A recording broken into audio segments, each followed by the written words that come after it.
Hörmətli qonaqlar, dəyərli spiker və moderatorlar, bir daha hər birinizi xoş gördük. Biz artıq ikinci hissəyə keçid alırıq. Panelimizin ikinci hissəsində yenə çox maraqlı bir mövzuda müzakirələr aparacağıq. Həm də təbii ki, sizin suallarınızı cavablandıracağıq. Ümid edirəm ki, fasiləniz də xoş keçdi. İstərdim ki, qısa olaraq yenə təbii ki, mən nitqimin əvvəlində də vurğulamışdım ki, bu cür böyük tədbirlərin ərsəyə gəlməsində sponsorların, tərəfdaşların həqiqi dəstəyi danılmazdır və mən bu məqamda istərdim bir neçə sponsorlarımız var ki, xüsusilə bu gözəl tədbirin ərsəyə gəlməsində əziyyətləri və zəhmətləri olub, onlar haqqında qısa məlumat verək, ardınca isə yenidən biz təbii ki, başlayacağıq müzakirəmizi dinləməyə.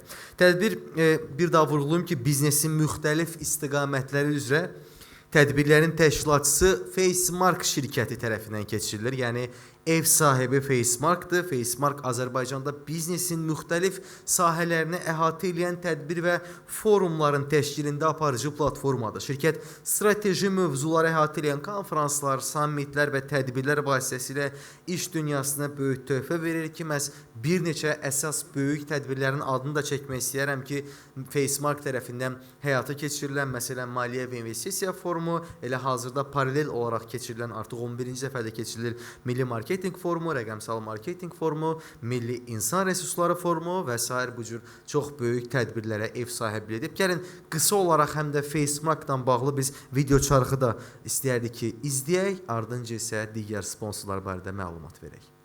Hər şey bir xəyalla başladı. Bugün isə o xəyal minlərlə uğurun mərkəzidir. Fərqlənməyi seçdik. Fərq yaratmağı bacardıq. Arzulardan reallığa uzanan yollar qurduq. Cəsarətlə yeniliklərin öncüsü olduq. Enerjimizi sizin inamınızdan aldıq. Mühit yaratdıq ki, hər kəs öz zirvəsinə çatsın. Aydın baxış bucağı ilə sabahı bugündən gördük. Ruhumuzdaki yaradıcılığı hər işimizə qatdıq. Keçmişin təcrübəsi ilə 15 ili tamamladıq. Biznes tədbirlərin təşkilində 15 illik təcrübə.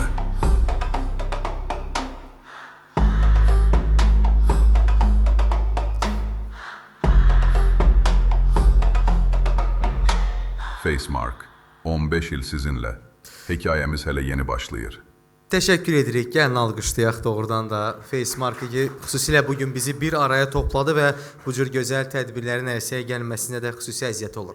İstəyirəm digər sponsorumuz Gold sponsor barədə məlumat verim ki, Times Consulting şirkətidir. Times Consulting şirkəti 2007-ci ildən fəaliyyət göstərir və xüsusilə Autofon və Digital Autofon reklamları sayəsində brendlərlə real məkanlarda daha güclü görünürlük yaratmağa kömək edir. Hazırda biz video çarxı da izləyirik ki, xüsusilə strateji yerləşdirmə, ticarət mərkəzlərində reklam həlləri və brend aktivləşdirmələri vasitəsilə brendlərin doğru məkanda doğru mesajla görünməsini təmin edir ki, Bakının əsas prioritet və premium yüksək, necə deyərlər, hərəkətli olan məkanlardır ki, 28 Molun adını çəkmək olar, Port Baku, Fəvvarələr meydanı və xüsusilə biznes məkanlarında sizin rahat şəkildə, necə deyərlər, biznesinizin reklamı olur və biz bir də Gold sponsorumuza təşəkkür edirik. Digər bir sponsorumuz isə panelin sponsoru Bay Hollywooddur və mən istəyərdim ki, adını da çəkim. Bay Hollywood Əliyar Qasımovun vizyonu ilə yaradılmış və bugün 23 fərqli məkanı özündə birləşdirən güclü qonaqpərvərlik və əyləncə brendi. Şirkətin portfelinə müasir üslubda dizayn edilmiş otellər, dünya brendi olan Irish Pub konsepti, Azərbaycan milli mətbəxinin zənginliyini yaşadan muzey tipi restoran olan Xan restoranı, həmçinin lüks dizaynı və ən son texnologiyalarla təchiz olunmuş premium karaoke roomlar daxildir. Təşəkkür edirik bir daha biz Bay Hollywood restoranından.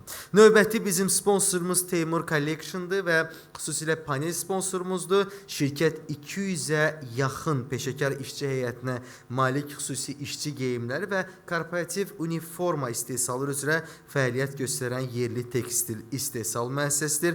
Teymur Collection'a da öz təşəkkürümüzü bildiririk və mən istərdim ki, növbəti sponsorumuzu da adını vurğulayaq ki, xüsusilə bizim tədbirimizin panel sponsorudur. Malakan Mood restoranıdır. Təşəkkür edirik. 3 mərtəbədən 2 geniş terasdan ibarət olan məkan həm dostlarla xoş vaxt keçirmək, həm də ailəvi istirahət üçün ideal seçimdir. Malakan Moodda peşəkar xidmət, ləzzətli yeməklər və hər detalda sizə ondan xüsusi yanaşma sizi gözləyir. Minnətdarıq və təşəkkür edirik ki, onlar da bugün bizim yanımızdadır. Və xüsusilə mən istəyərdim ki, indi bizim hazırda biz sağlamlıqdan danışacağıq və bu sağlamlıq panelinin, idman və sağlamlıq panelinin sponsoru Decimdir.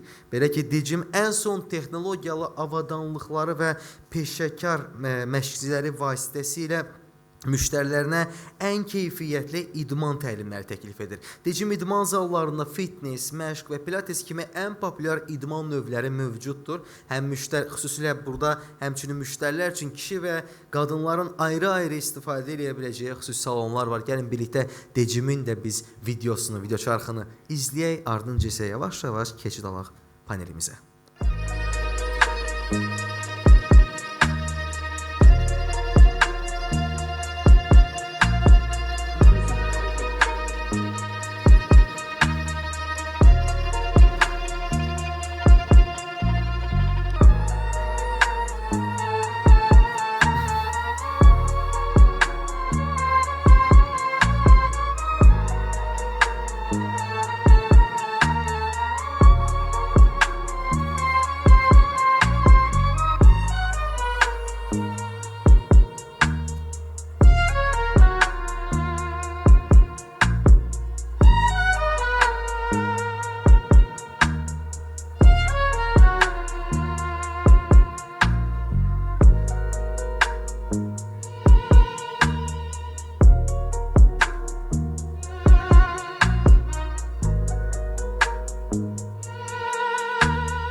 Təşəkkürümüzü bildiririk və minnətdarıq ki, onlar da bugün bizim yanımızdadır və son olaraq Başkənd restoranının şəbəkəsinə öz təşəkkürümüzü bildiririk. Onlar da bugün bizim yanımızdadılar və xüsusilə onlar da panel sponsorumuzdur. Minnətdarıq ki, belə bir tədbirdə bizimlə birlikdədirlər və xüsusilə Bakıda bir çox filiallarda siz dadlı təamları dada bilərsiniz və eyni zamanda gözəl bir vaxt keçirə bilərsiniz.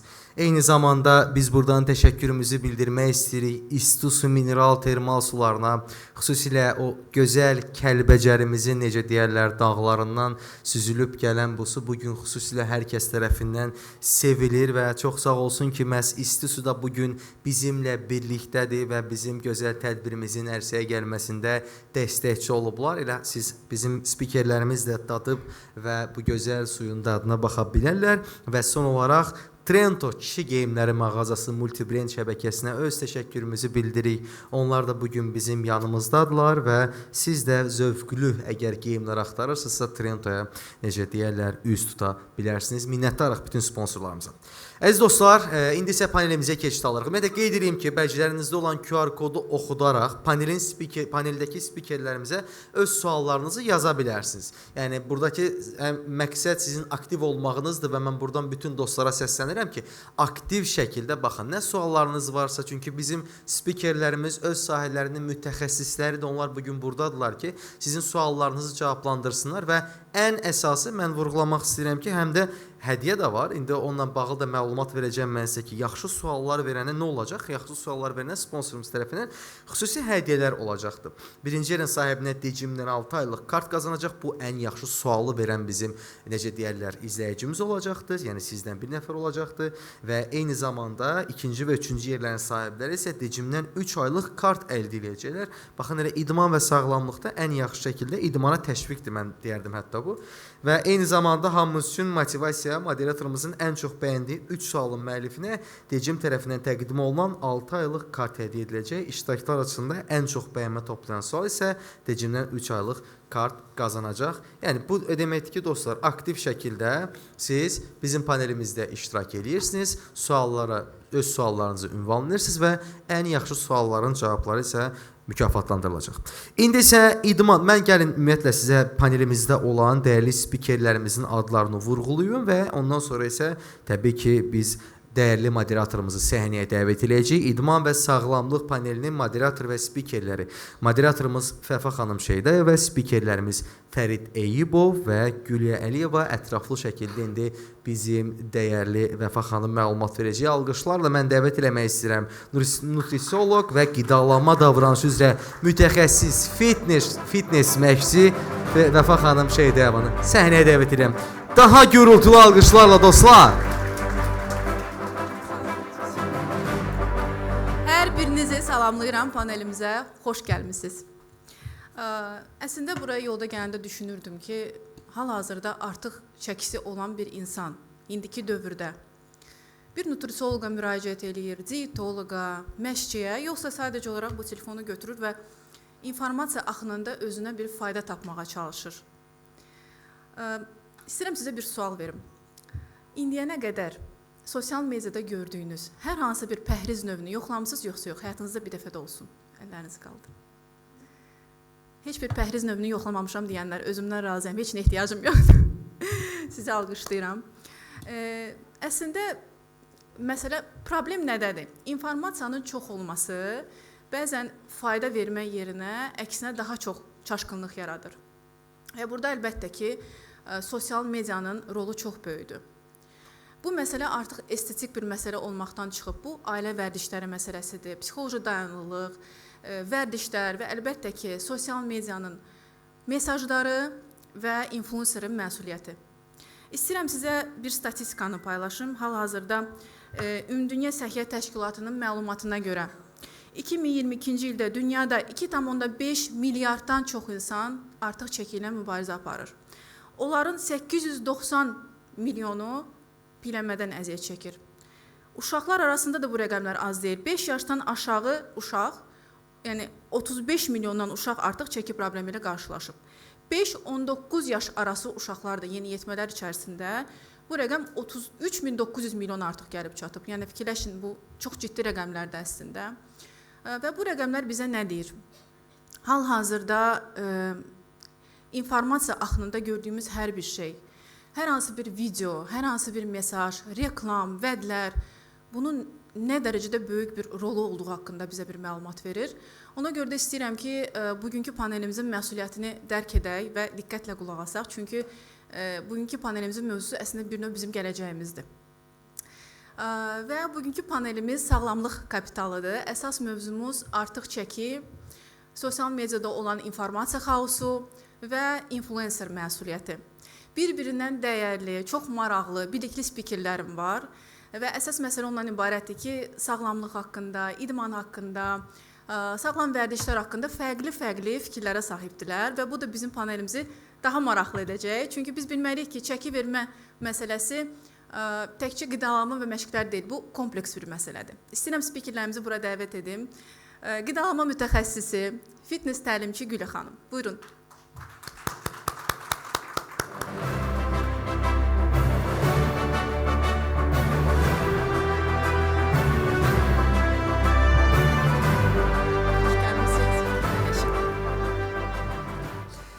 Qidalanma mütəxəssisimiz, növbəti qidalanma mütəxəssisi və fitness təlimçi Fərid bəy.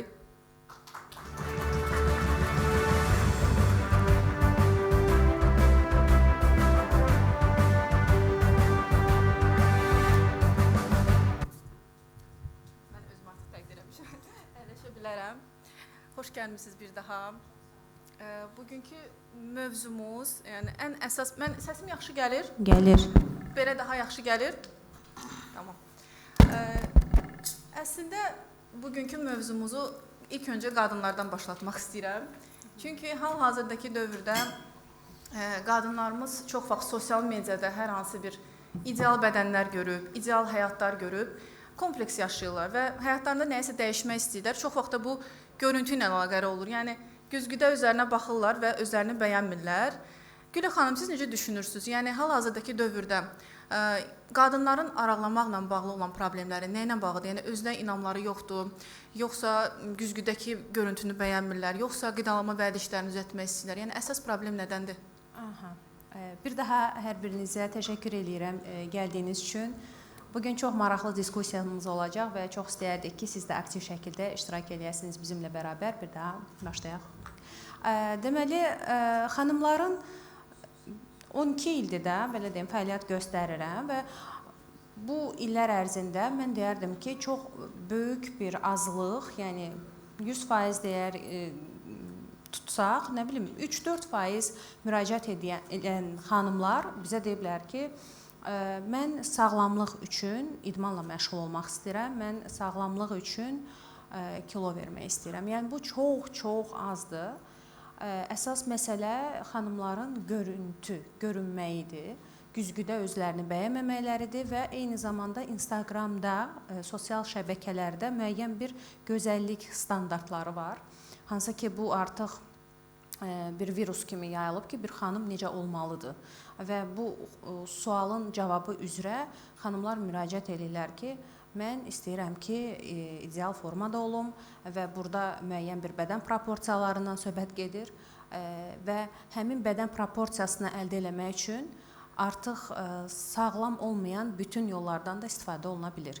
Yəni nəinki idman, qidalanma, digər məsələn estetik müdaxilələrə də əl atıla bilər və yaxud da digər yollardan da istifadə oluna bilər. Yəni burada artıq görürük ki, bu toksik bir istəkdir, toksik bir arzudur.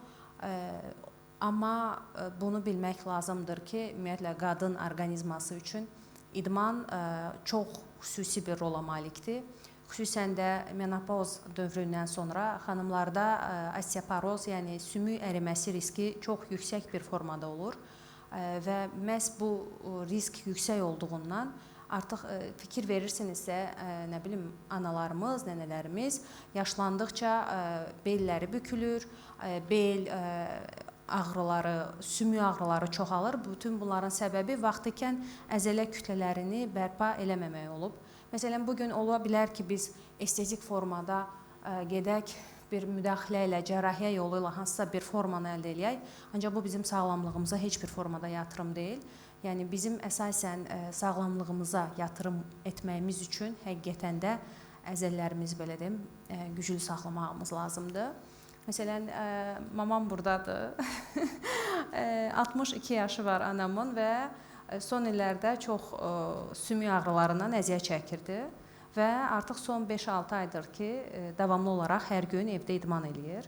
Nə gözəl, salamlayırıq sizi. Sizi lap çox sevdik. Allah sizə can sağlığı versin. Və ona görə də ağrıları yoxdur və düşünürəm ki, doğrudan da nəinki nəyisə hansısa bir görüntü üçün, sağlamlıq üçün biz bunu mütləq həyatımızın bir hissəsi eləməliyik. Çox gözəl qeyd etdiniz Gülə xanım. Düşünürəm ki, buradan belə bir nəticəyə gəlirik ki, qadınlarımız arıqlama uğruna sağlamlıqlarını fəda edirlər. Yəni bir növ. 100%. Siz necə düşünürsünüz Fərid bəy? Sizin də fikriniz çox önəmlidir bu mövzuda. Qadınlarla bağlı. Bəli. Məncə Sizin də yanınıza çoxlu sayda qadınlar gəlir və bədənlərini dəyişmək istəyirlər. Yəni ilk istəkləri nə olur? Əsas məzmun nə olur və problemin nə olduğunu düşünürsünüz? Əvvəla sizi salamlayıram və daha salam. gələn qonaqlarımızı salamlayıram.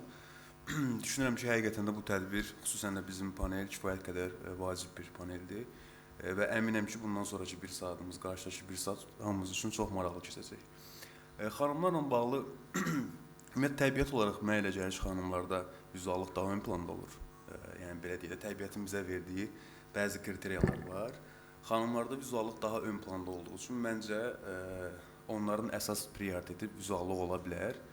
Amma təbii ki, bu sual həm bəylərə də aiddir bir baxımdan. Əslində keçidimiz var bəylər üçün bu sual. İstəyirəm oradan birbaşa keçid eləyəsiniz. Həmçinin kişilər haqqında bu informasiya bizim üçün çox önəmlidir. Onlar idman zalına gələndə nə formada olur? Yəni daha çox forma üçün gəlirlər, güc üçün gəlirlər, yoxsa sağlamlığı da nəzərdə tuturlar? Yəni istəkləri nədir? Mənə elə gəlir ki, burada individuallıq vacibdir, ümumi danışa bilmərəm. Çünki hər zaman vizuallıq olmur hədəflər insanların. bəzən sadəcə həyatlarına fizik aktivlik əlavə etmək üçün və yaxud da bəzi insanların kifoz olur, lardoz olur və yaxud da onurğasında problemlər olur. Və yaxud da artıq çəkidən ciddi şəkildə əziyyət çəkirlər. Bəzi insanları zala aparan şey bu olur. Və yaxud da vizuallıq olur, hansı ki, məni ilk dəfə zala vizuallıq aparmışdı, vizual hədəfim olmuşdu özümlə bağlı. Amma tədricən bizim, belə deyək, bizim beynimiz də bir tərəfdən bu fayda və ödül mexanizmasından işlədiyi üçün biz zaldakı etdiyimiz o əziyyətlərin və yaxud da qidalanma ilə bağlı disiplinimizin ödülünü gündəlik həyatımızda, şəxsi həyatımızda və yaxud da iş həyatımızda bunu hiss edirik, görürük.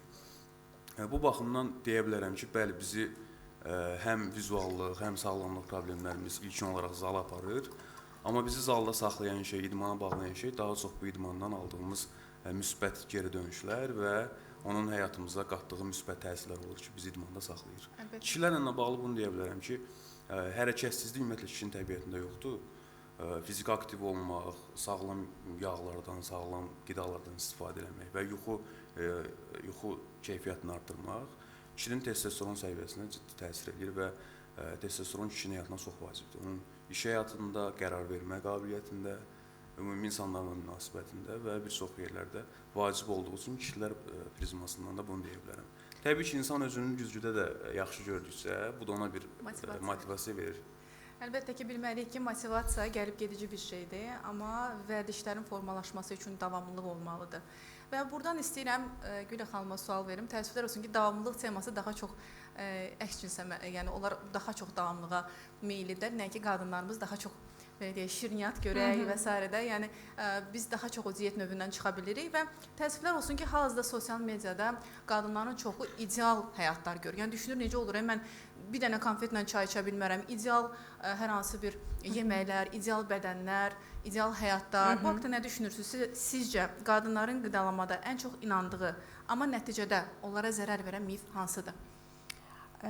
Xanımlara ən çox zərər verən mif elə bu idealizmdir və eyni zamanda ideal olmaq üçün atdıqları yanlış addımlardır təbii ki.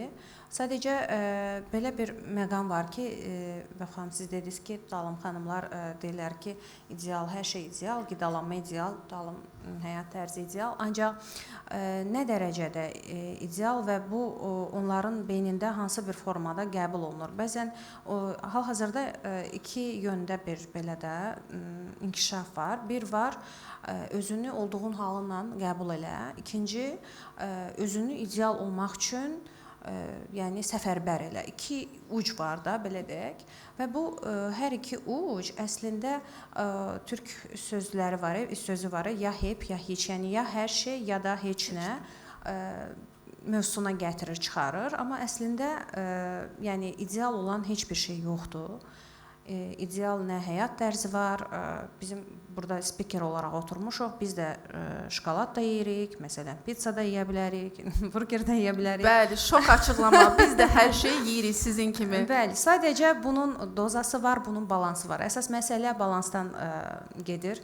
Əsas məsələ bunu məntiqlə idarə edə bilməkdən gedir. Və bu bəzən olur ki, insanlar çox zərif psixologiyada olur, xanımlarda daha çoxdur bu ki, elə düşünürlər ki, hansısa bir nəticəni almaq üçün səhvsiz irəliləmək lazımdır və hansısa bir kiçik bir səhv eləyən kimi artıq hər şeyi yıxırlar. Hər şeyi, yəni bugünə qədər gələn o nəticəni göz ardı eləyirlər, deyirlər ki, mən artıq bunu pozdum, bu artıq mənə lazım deyil, mən onsuz da bacarmayacağam və artıq burada da o ucdan bu uca doğru gəlirlər ki, heç nə lazım deyil, mən özüm üçün yeyim, içim. Yəni ona görə də bu belə deyim, balans bizim üçün önəmlidir və mif olaraq da xanımlar məncə bu dəqiqə düzdür, bayaq sən soruşdun və ki, bəs Instagramda, sosial şəbəkələrdə gördüyünüz pəhriz növlərindən istifadə eləmisinizmi? Bir neçə xanım əlini qaldırdı. Əsas məsələ odur ki, xanımlar elə bilir ki, formada olmaq üçün, sağlam olmaq üçün əziyyət çəkmək lazımdır. Yəni aşırı əziyyət çəkmək lazımdır, acı qalmaq lazımdır, yemək yeməmək lazımdır. İdman eləyəndə də ifrat dərəcədə saatlarla zaldan çıxmamaq və yaxud da ki, özünü ən axırıncı belə deyim səviyyəyə qədər yormaq lazımdır. Bu düşüncə bir neçə gün gedə bilər, produktiv ola bilər, bir neçə gündən sonra isə təbii ki, sonlanacaq. Yəni belə. Demək ki, əgər biz gün ərzində sağlam qidalanmışıqsa, axşama doğru nəsə bir dəyişiklik olubsa, sabah sıfırdan başlamaq lazım deyil.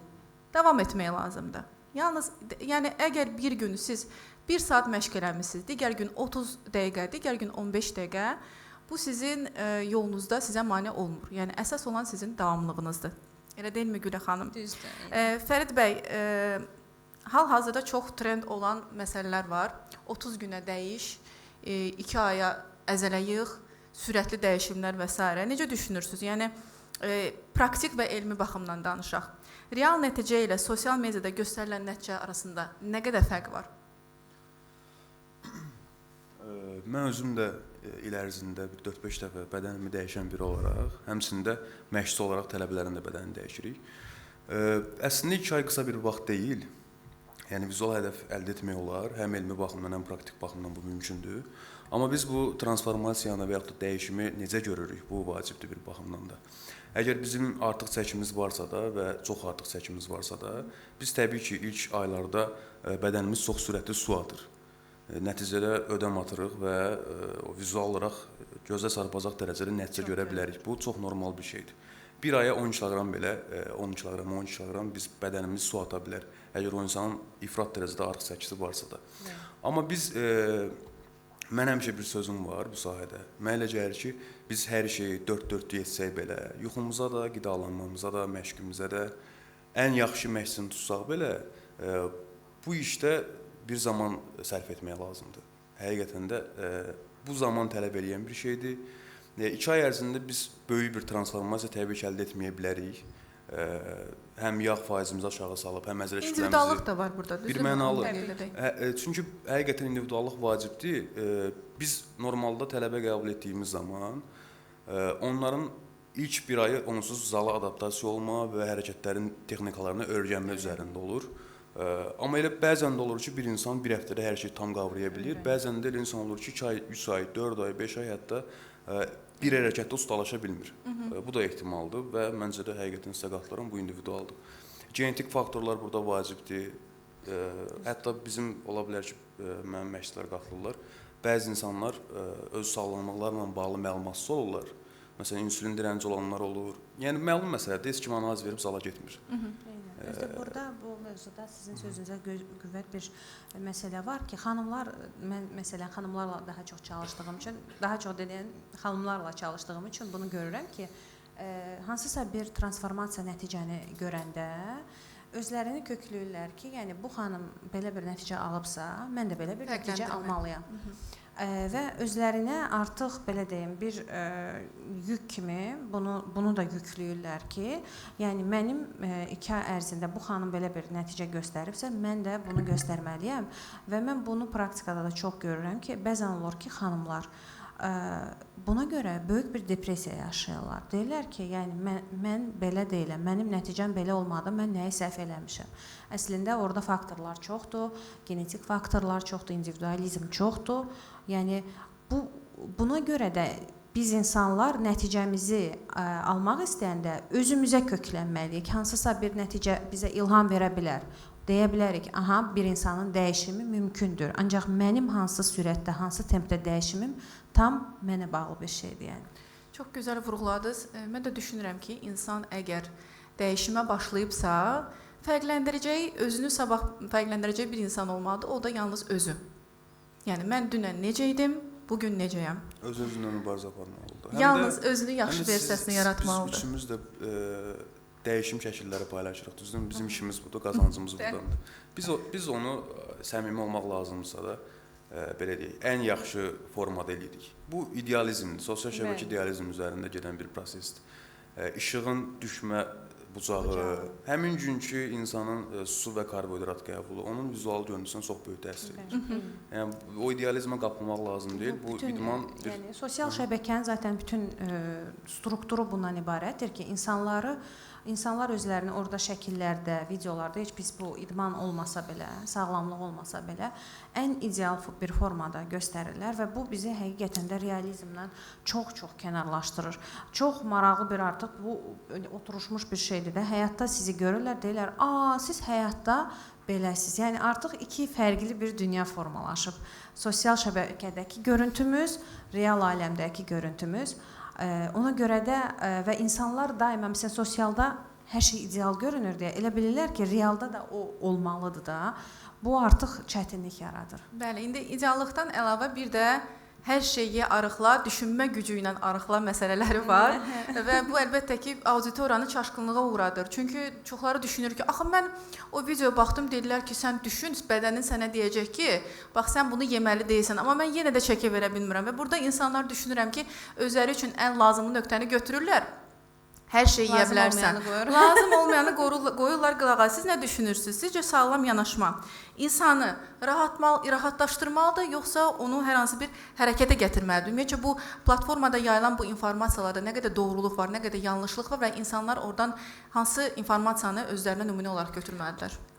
Özümüzü rahatlatmaq, məsələn, bəzən olur ki, deyirlər ki, yenə o bayaq dediyim, özünü olduğun kimi qəbul elə. Okey, özümüzü olduğumuz kimi qəbul eləməliyik, amma burada özümüzə qarşı bir məncə hansısa bir dəyişimə başlamaq üçün, məsələn, bizdə çox olur, yəqin səndə də çox olur. Məsələn, bizə xanımlar gəlir, deyir ki, mən deyirəm ki, məsələn, bədən şəkillərinizi görmək istəyərdim. Də nə göndərin, şəkil belə göndərmir, deyir, mən özümə nifrət eləyirəm. Mən özümü güzgüdə görmək istəmirəm. Mən bu şəkili istəmirəm də, çəkim, pis olacam, sizə göndərəcəm və s. Və burada artıq görürsən ki, bu insan özünə artıq bir nifrətlə yanaşır və bu nifrətlə yanaşdığından girdiyi yolda məncə bir yerə aparmayacaq bu formada.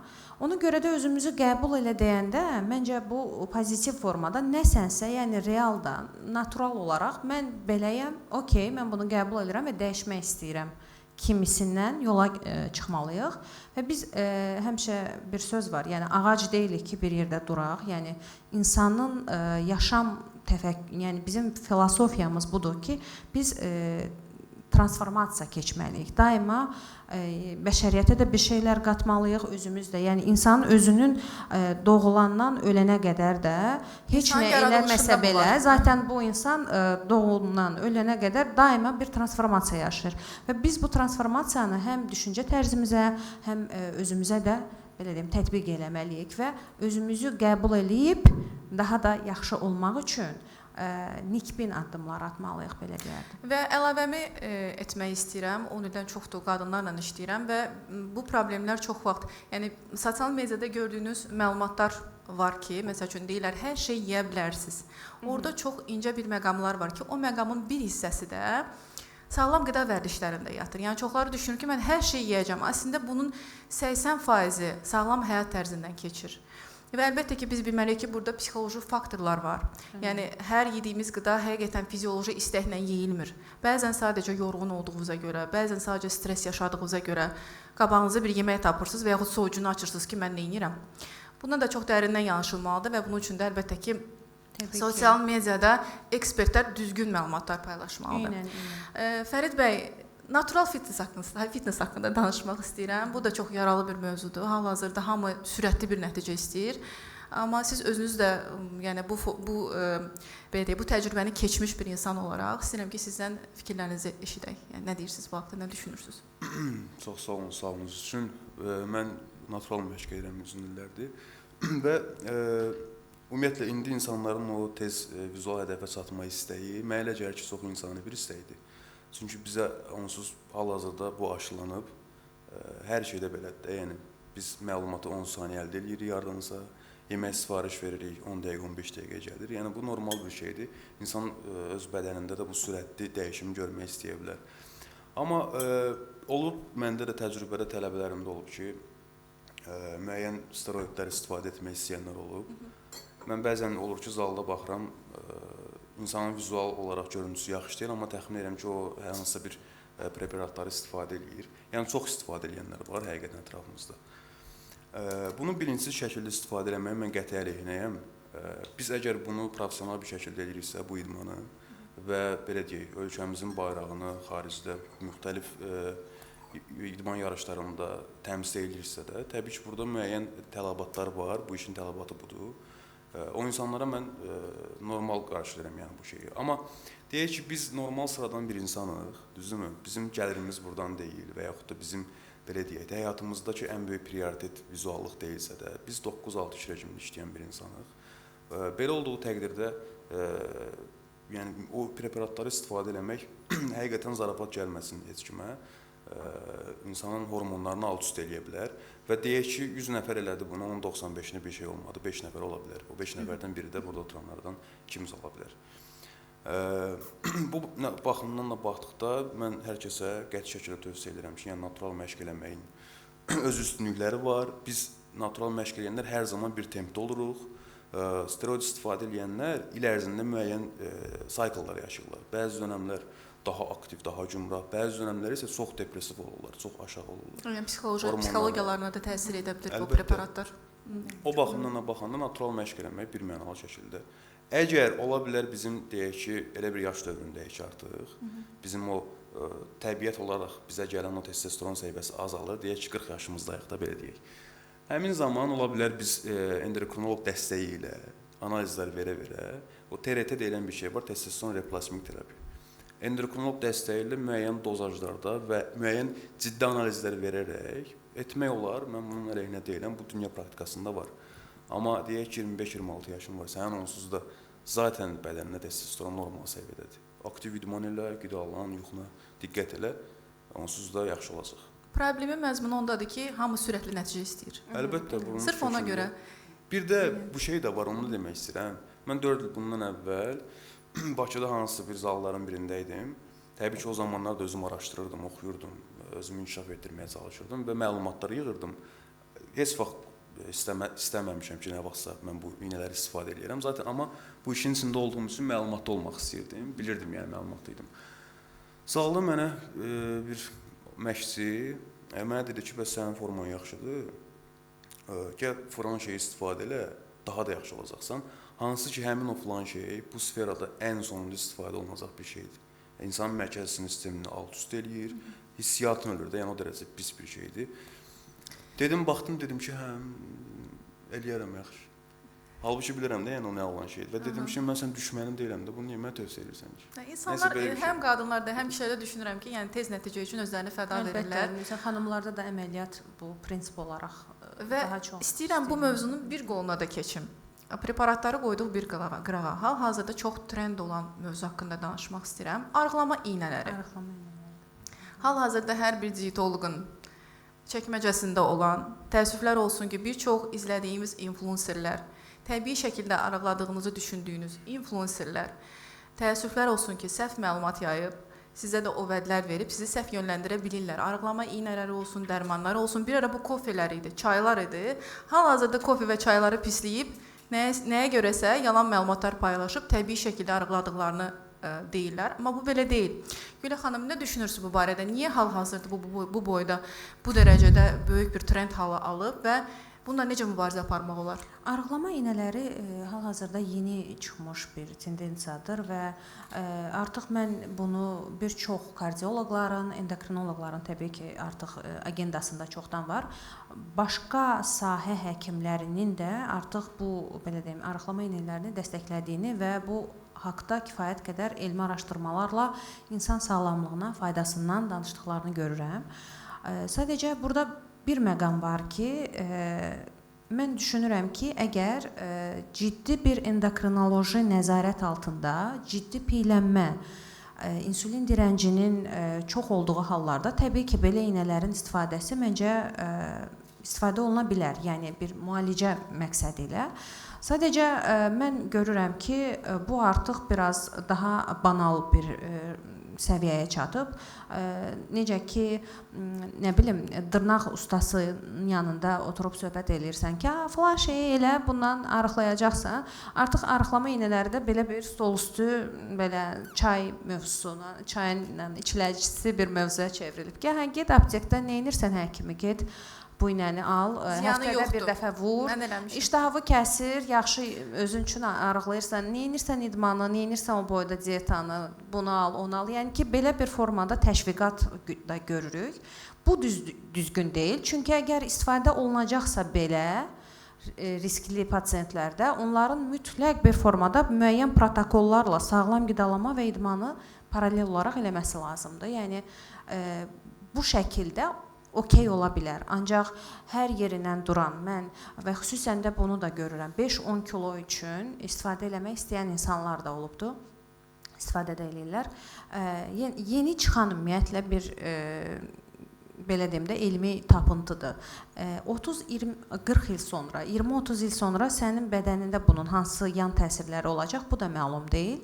Buna görə də yenə o lap ilk suala gəlir bu cavab olaraq ki, insanlar arıq olmaq üçün, nə bilim, formada olmaq üçün heç onlara kifayət qədər elmi sübut da göstərməyə ehtiyac yoxdur. Sadəcə ancaq istifadə elə. Məsələn, əməliyyatlarda, bədən şəkilləndirmə əməliyyatları təşviq olunur ki, nə edirsən, idman eləyib get, bir dəfəlik əməliyyat ilə bədəni istədiyin formaya salacaqsan.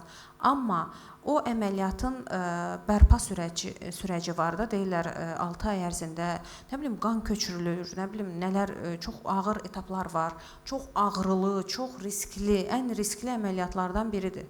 Bunun haqqında danışılmır, bunun haqqında heç kim danışmır. Ancaq sadəcə nəticə, vau, hə, bu yaxşı nəticədir, mən də gedim. Ancaq inanın ki, həmin o 6 aya sənin o ağrıyla, acıyla, göyərtilər, nə bilim, hansısa prosedurlarla alacağın nəticəni normal qaydada idmanla, qidalanma ilə vallah ala bilərsiniz. Yəni, bunu o qədər şişirdiblər ki, hətta normal, sağlam insana belə yaxşı formadadırsa, artıq o damğa vurulur ki, sən bunu təbii formada ala bilməzsən. Yəni, beyin artıq o mexanizmada işləyir ki, əgər gözəl bir şey varsa, sən onu özün yarada bilmərsən. Ancaq kimsə sənin üçün bunu təşkil eləyə bilər, belədir. Əlbəttə ki, sosial medianın yenə də bunda rolu çox böyükdür. Çünki biz özümüzə hər hansısa şəxsi ideal olaraq götürürük və baxırıq, o bu nəticəni, aya 15 kilo verdi, o etdisə, mən də edə bilərəm. Və problem də ondadır ki, çoxları düşünür ki, mən əgər arıqlama iynələrinə başlasam, bir dəfə başlayacağam və ondan sonra nəticəm daimi olacaq. Halbuki, Yuliyanın sözünə qüvvət. Arıqlama iynələri, adını da deyəcəm, xüsusilə Ozempic tipli iynələr, 130 kilo, 150 kilo həqiqətən piylənmə problemi yaşayan insanlar üçün yaxşıdır. Çünki onlar müstəqil şəkildə arıqlaya bilmirlər. Visceral yağlanmaları da var. O elələri var ki, ayağa belə dura bilmir. Ya, onlar üçün bu göstərişdir. Onlar üçün həqiqətən endokrinoloq, dietoloq yaza bilər bu iynələrini. Amma normal, sağlam bir insan, hormonal balansı normal işləyən insan, 60, 70, 80 kilo, 90 kilo olan bir insan bunu etməli deyil və etsə belə başa düşməlidir ki, bu qısa müddətli bir şey deyil. Yəni, ömür boyu istifadə etməlidir. Çox önəmli bir mövzudur əslində, çox da yaralı mövzumuzdur. Hamımız bu sahədə uzun müddətli işləyirik. Yəni, gördüklərimiz bizi həqiqətən sözün əsl mənasında şoka salır ki, nə dərəcədə insanlar sanki mağazadan çörək alırmış kimi bu iynələri alırlar. Bəli. Sadəcə təəssüflü bir durumdur ki, biz nə qədər kütləyə çata bilirik bu barədə. Hansı kütlə buna hazırdır ki, bu informasiyanı düzgün hesab eləsin, desin ki, okey, mən bu fikirdən daşındım. Siz inanın ki, inanılmaz dərəcədə mən düşünürəm ki, bu zalın 5 qat artığı ilə doldura bilərik o insanlara ki, biz burada məruzə eləyərik, sübutu ilə danışarıq, risklərindən yenə deyirlər ki, əşi, qoy arıqlayım, mən istəyirəm istifadə eləmək. Yəni, bu insanlar həddindən artıq çoxdur. Növbəti sualım hər ikinizə olacaq. Çünki bilirəm ki, bu nöqtədə hər birinizin fərqli görüş nöqtələrimiz var. Qidalanma ilə bağlı, xüsusilə də qadınlarda qidalanma ilə bağlı. Gün ərzində qadınlarımız var ki, heç nə yemirlər. Deyir ki, mən diyetadayım, yemədim, axşama da hər şey yeyirlər. Eləsi var ki, sağlam qidalanır. uzun müddətli, məsəl üçün 1 ay, 3 ay, 5 ay sonra deyir ki, mən bacarmadım, yarıda buraxır. Burada əsas məsələ nədir? Sizcə qidalanmada balans olmalıdır. 80-20 prinsipi, individual belə deyək, intuitiv qidalanma, yoxsa balanslı şəkildə kaloriləri hər kəs saymalıdır? Gülə xanım, sizdən başlayaq.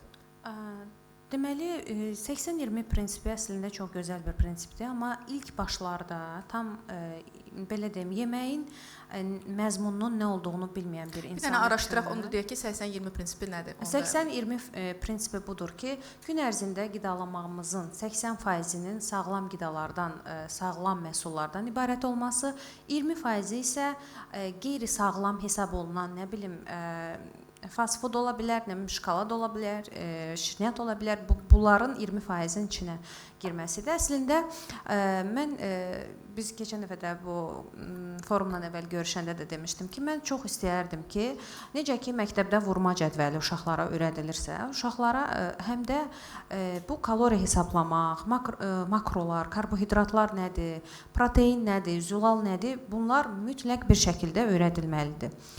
İntuitiv qidalanma isə həmin bilinc formalaşdıqdan sonra gələ bilər. Çünki intuitiv olaraq, bəli, biz bu dəqiqə çox insan görə bilərik ki, kilosu normaldır. Heç bu insan bilmir ki, protein nədir, karbohidrat nədir. Bu insanlar da çoxdur və o insanları da nümunə olaraq gətirirlər ki, baxın, bu insan heç nə gəldi yeyir, intuitiv qidalanır, ancaq formadadır. Əslində o da heç formada olmaq anlamına gəlmir. Çünki müəyyən bir formada bədənini analiz eləsək görəcəyik ki, əzələ çatışmazlığı var, müəyyən bir formada skinny fat da deyə bilərik bu duruma. Yəni sözümü nəyə gətirirəm? Biz əgər bilinçli bir şəkildə nəyin nə olduğunu bilsək, ondan sonra 80-20-ni də tətbiq eləyə bilərik. İntuitiv qidalanma. Çünki artıq bilinçli olandan sonra intuitiv qidalanmanda da sən özünə belə biraz loru dildə də desəm, hörmət eləyib yeməyi seçəcəksən. Yəni davamlı bir şəkildə şirniyyat yeyən insanın mən düşünürəm ki, öz dəyəri çox deyil.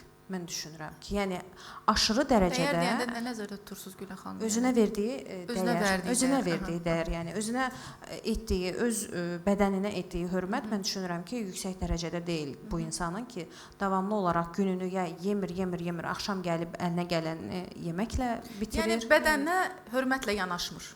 Eynən, bəli. Bədənə hörmətlə yanaşmır anlamına gəlir bu. Ona görə də yəni çox balaca hesablamalarla nəyin nə olduğunu bilmək lazımdır. Ondan sonra artıq insan öz individual istəyinə görə qərar verə bilər ki, mən intuitiv istəyirəm qidalanım, mən 80-20 istəyirəm qidalanım.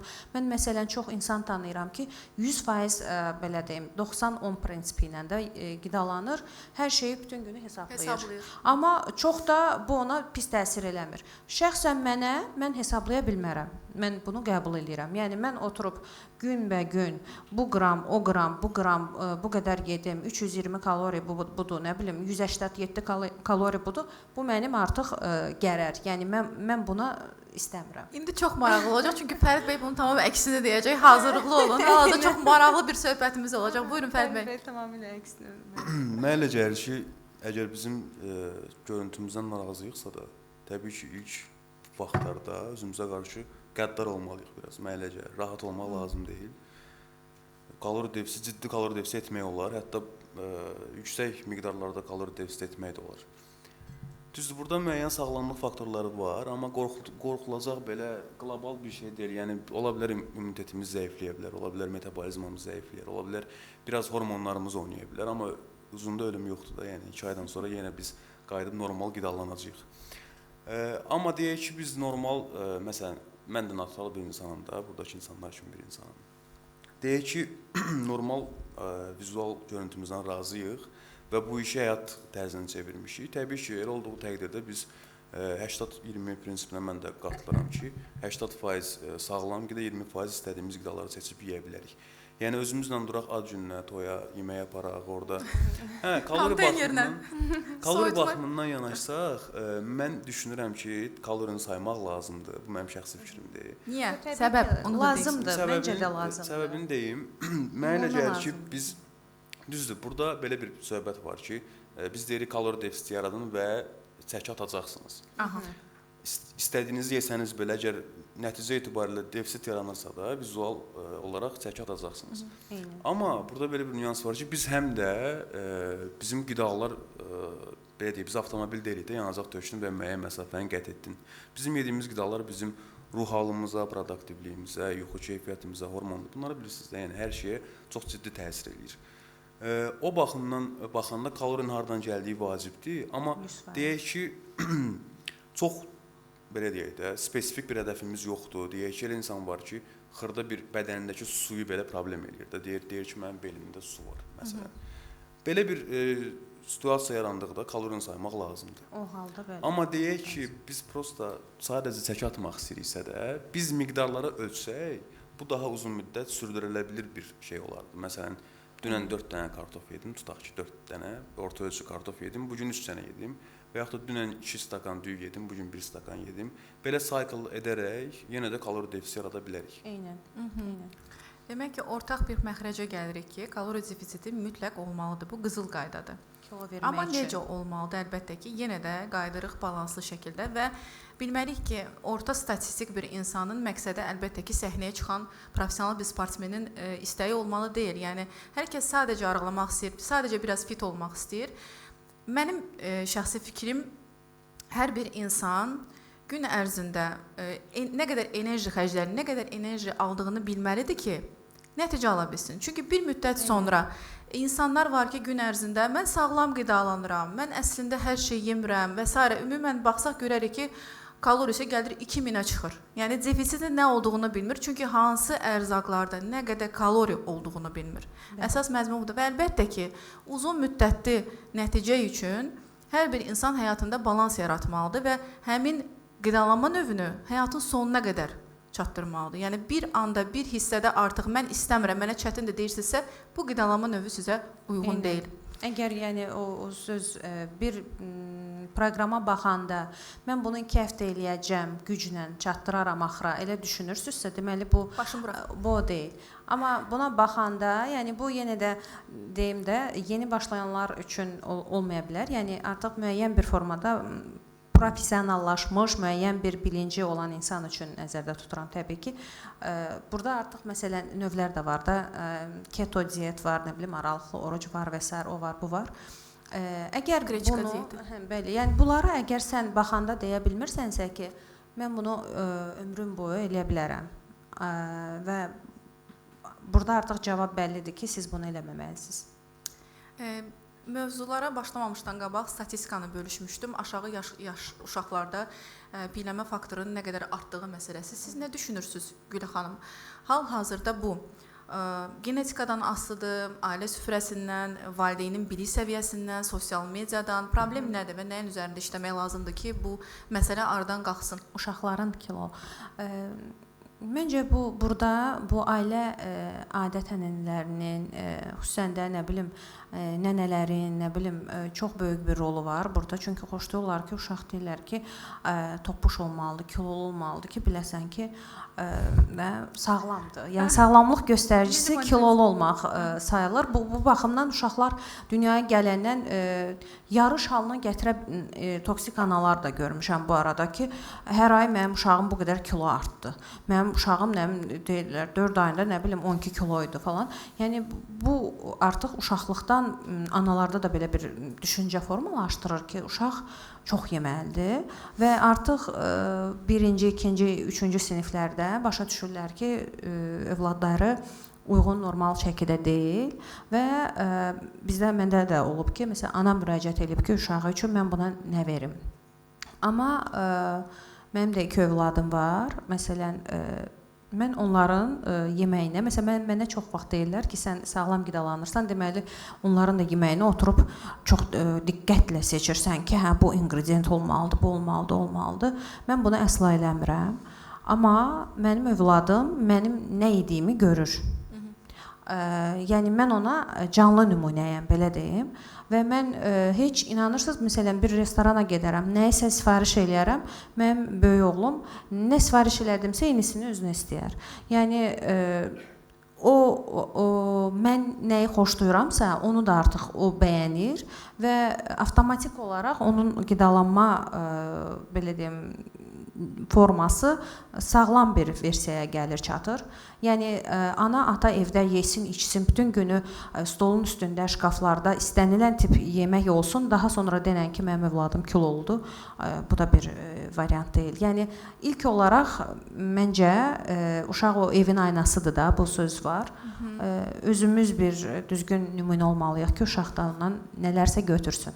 Eynən, tamamilə razıyam. Uşaqlar bizim güzgümüzdür və onların gələcəkdəki vərdişləri əslində uşaq vaxtı formalaşır.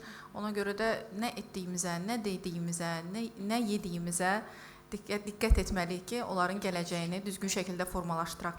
Fərid bəy, yenə də gəlirik bu qidalanma haqqında bazal bilik mövzusuna. Necə düşünürsünüz? İnsanlar yalnız problem yaşayanda gedirlər, axtarışa çıxırlar ki, görəsən sağlam qidalanma nə deməkdir, mən necə arıqlaya bilərəm? Yoxsa özləri üçün artıq bunu bir əlavə bir problem olmadan bu biliyi əldə etmək istəyirlər, yəni? Çox sağ olun sualınız üçün. Bu sualın cavabı bayaqki sualla biraz əlaqəlidir. Ümumiyyətlə bizim mövzular bir-birinə sıx əlaqəli olduğu üçün elə bayaqki suallara bir şey demək istəyirəm, yalandan çıxdıyım. Təbii ki, bu bir zəruriyyətdir mənə görə. Çünki sağlamlığımız söz konusudur.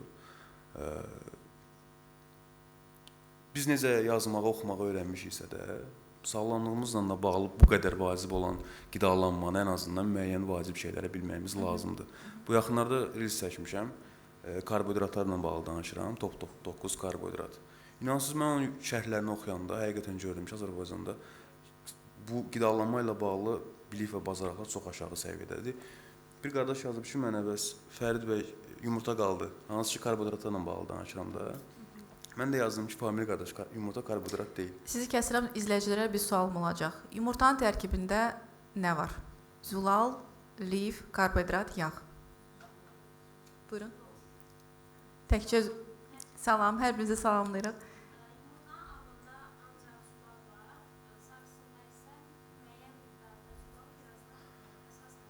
Mükəmməl. Alqışlayaq xanımı. Təşəkkür edirik. Demək ki, həqiqətən bilik əldə etmək istəyən auditoriya var. Buyurun, davam edin. Yəni müəyyən miqdarda zəruriyyət olduğunu düşünürəm araşdırmaqla bağlı. Maşın alırıq, məsələn, hamımız, bir çoxumuz avtomobil istifadə edirik. Onun hansı yağ tökməliyik, hansı oktanlı benzin tökməliyik. Bunları öyrənirik, düzdürmü? Özümüzün əlinə bağlı biraz belə araşdırmacı olsaq yaxşı olar. Amma deyək ki, hər kəs məşqçi qədər bilməlidir və yaxud da həkim qədər bilməlidir, hormonları araşdırmalıdır, qidaları bilməlidir ki, 100 qram avokado neçə kaloridir. Bu şərt deyil. Hər bir halda burada hər bir insanın öz işi gücü var. Öz işinizlə məşğulsunuz, zaten öz sferanızda kifayət qədər yorulursunuz gün ərzində. Mənə elə gəlir ki, bir insanın vizual hədəfi varsa da ən yaxşı addım professional dəstək almaqdır. Biz onsuz bununla bağlı çox özümüzü yormuşuq, öyrənmişik, araşdırmışıq. Təcrübəmiz də var, hansı ki, bu çox vacib bir şeydir. Belə olduğu təqdirdə özünüzü yormaq əvəzinə professional dəstək almaq məncə ən yaxşısıdır. Elədir. Sadəcə belə də bir məqam var ki, bəzən ola bilər ki, məndə məsələn bu nüanslarda, bu təcrübə ilə də rastlaşmışam ki, qarşıma çıxan insan qidalanma haqqında hər şeyi bilir. İdman haqqında da hər şeyi bilir. Yəni baxırsan ki, bu insan tam məlumatlı bir insandır. Sadəcə olaraq bir motivasiya, bir nə bilim, bir community, bir icma içində olmaq istəyir ki, bu onun üçün daha da xoş olsun. Necə ki, tutalım mən özüm şəxsən yoga ilə məşğulam, ancaq vaxt aşırı istəyirəm ki, gedim hansısa bir təlimçinin qrup dərsində iştirak edeyim, digər insanlarla bu atmosferi hiss edeyim. Yəni bu da var ki, bəzən olur ki, qarşımızdakı insan mükəmməl bir formada bilinçli də ola bilər. Bu gözəl bir şeydir. Yəni belə kezlər də olur. Bir də bir şey deyim, onsuz canlı yayım deyil, bu hissəni qoymaya da bilərsiniz. Oradan çəkir o kameralar. Bu hissə qoymaya da bilərsiniz. Mən normalda toydan toya arada bir spirtli içki istifadə edirəm. Normal bir şeydir zənnimcə, mənə görə də təbii ki.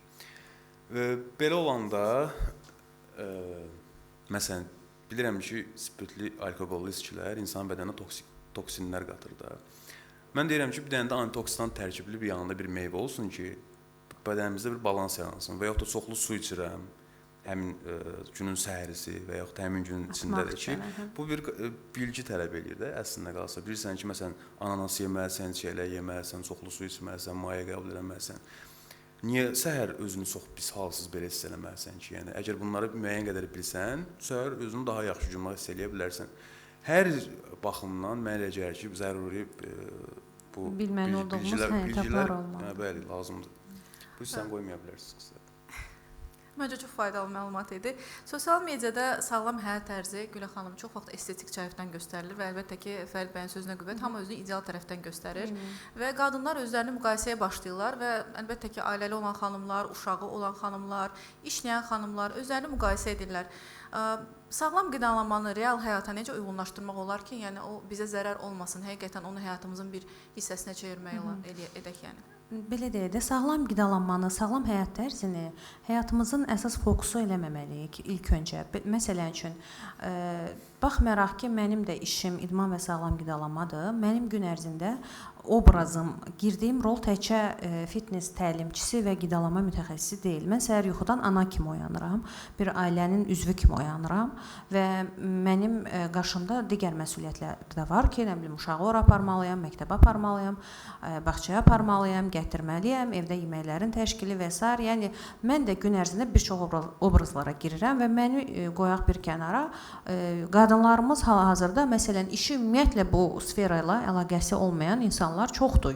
Məsələn, onun həyat tərzi bu sferaya köklənməməlidir ki, yəni mən belə deyim də, yəni bu onun sadəcə bir rutin bir tərzi olmalıdır da. Necə ki, mən hər zaman deyirəm, biz saçımızı yuyuruq bir-iki gündən bir-iki təmiz olsun, yağlı olmasın, nə bilim, hər gün dişimizi sürtürük, nə bilim, üzümüzə krem çəkirik, üz baxımı eləyirik, dırnaqlarımıza baxırıqsa, əslində bu idmanda belə bir şey olmalıdır. Yəni, must. Gözəl bir formada, məsələn, iş adamı olub da öz formasına diqqət eləməyən insan, məncə düşünürəm ki, müəyyən bir formada dar çərçivədən həyata baxan insandır da. Bu baxımdan, yəni, o hər bir sferada ilk olaraq elə öz bədənindən başlamalıdır ki, nələrisə orada da yaxşı eləsin. Və ideal obraz əslində, mən çox təəssüf eləyirəm ki, məsələn, bugün xanımların çox böyük əksəriyyətinin istədiyi şey nədir? Proporsional olaraq incə bel, böyük çanaq, məsələn, bəlkə də bir xanım belə olması heç ona yaraşmaz. Mən, məsələn, çox normal qarşılayıram ki, professional formada idmanla məşğul olan bir xanım bir təlimçi ola bilər, fitness təlimçisi, ancaq onun proporsiyaları elə də olmaya bilər. Məsələn, dünya şöhrətli Kayla Itsines var, bilmirəm, tanıyırsınız ya yox, Avstraliyalı, çox böyük bir öz sahəsində məşhur olan bir insandır. Onun, yəni, bədən forması nə beli incədir, nə onun çanağı, yəni, onun heç bir proporsiyası yoxdur. Sadəcə olaraq arıq uzun bir xanımdır, əzələli bir xanımdır, relyefi olan bir xanımdır və çox gözəl bir formada işini idarə eləyir. Yəni, illah da mən əgər tutalım, ideal bir formaya gələcəmsə, o obrazda olmalıyam deyə bir qəşəklik yoxdur. Hətta ola da bilər ki, siz idman da eləyə bilərsiniz, qidalanmağınıza defitsitsiz gedə bilərsiniz, amma sağlam qidalanırsınız, bilirsiniz necə alırsınız. Özünüz üçün, nə bilim, normal kilonun üstündə də ola bilərsiniz, 5-10 kiloqram. Amma əgər bu sizi xoşbəxt eləyirsə, siz burada rahatsızsa, niyə də yox? Niyə də yox? Yəni, hər bir insan əslində özü baxıb bilməlidir ki, mən nə istəyirəm, necə olmaq istəyirəm. İllah da Instagrama girdim, ay filan kəs bu belədir, mən də belə istəyirəm. Və bir də bir şey də var, əgər lap müqayisə belə aparacaqsınızsa, heç olmasa öz formanıza oxşayan bir insanla bu müqayisəni aparın. Yəni, tutalım, ayaqlarınız qısadırsa, məsələn, ayaqları uzun olan bir insanla durub o müqayisəni aparmayın ki, Allah, mən neyiniyim ki, mənim ayaqlarım da belə görünsün. Yəni, onun əzələ quruluşu, onun bədən forması tamamilə başqadır. Siz tamam başqasınız. Və çox maraqlı da bir şeydir ki, nə qədər insanlar bir-birinə oxşasa da bədən forması cəhətdən, mən düşünürəm ki, heç kim bir-birini %100 eynidir deyə bilmərik. Yəni ona görə də hərə öz formasının idealını axtarmalıdır, başqasının yox. Çox dəyərli fikirlər bildirdi Gülə xanım. Tamamilə razıyam.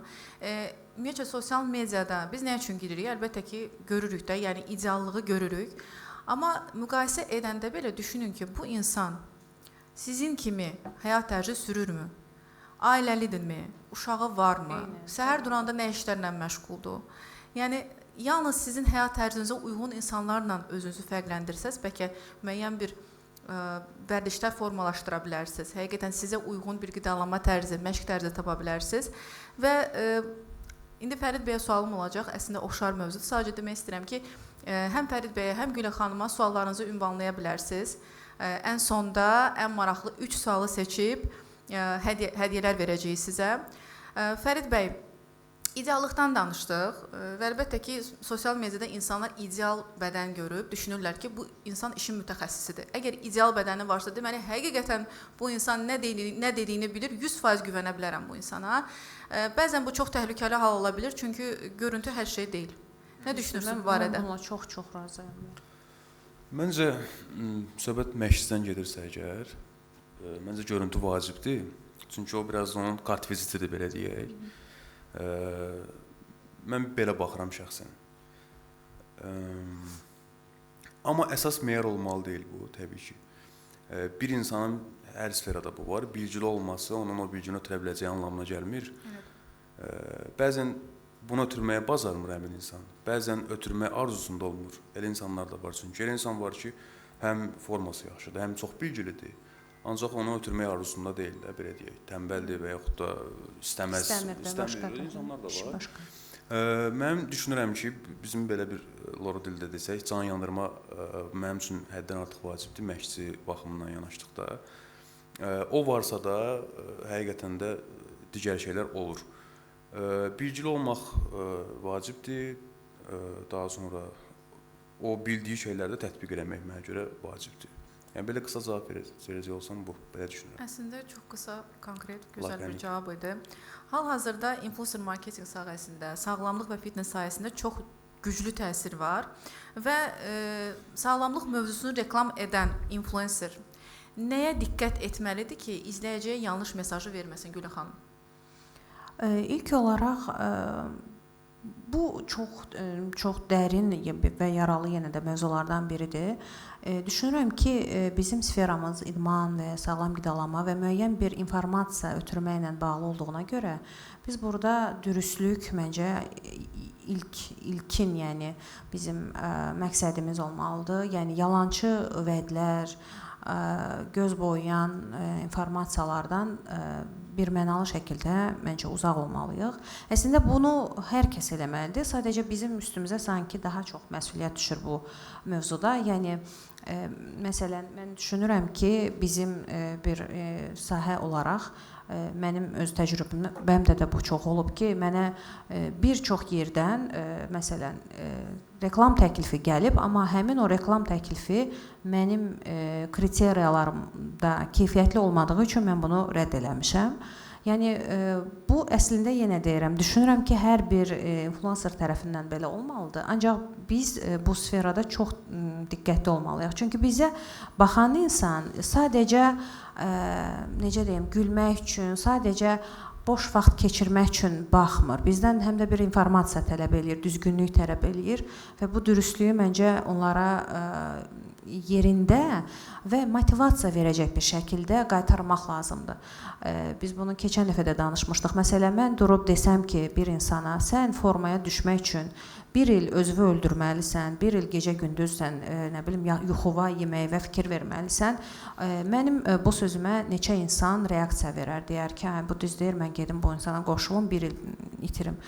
Ancaq bir insana desən ki, sən tutalım 21 gün ərzində, sən indi başlasan 21 gün sonra məsələn biraz başqa cür olacaqsan, daha yaxşı olacaqsan, bu insana daha çox ümid verir. Yəni biz bu motivasiyanı da, bu vədləri də yenə də dürüst bir şəkildə verməliyik, düzgün bir şəkildə verməliyik. Məncə bu halda nələrisə daha yaxşı eləyə bilərik.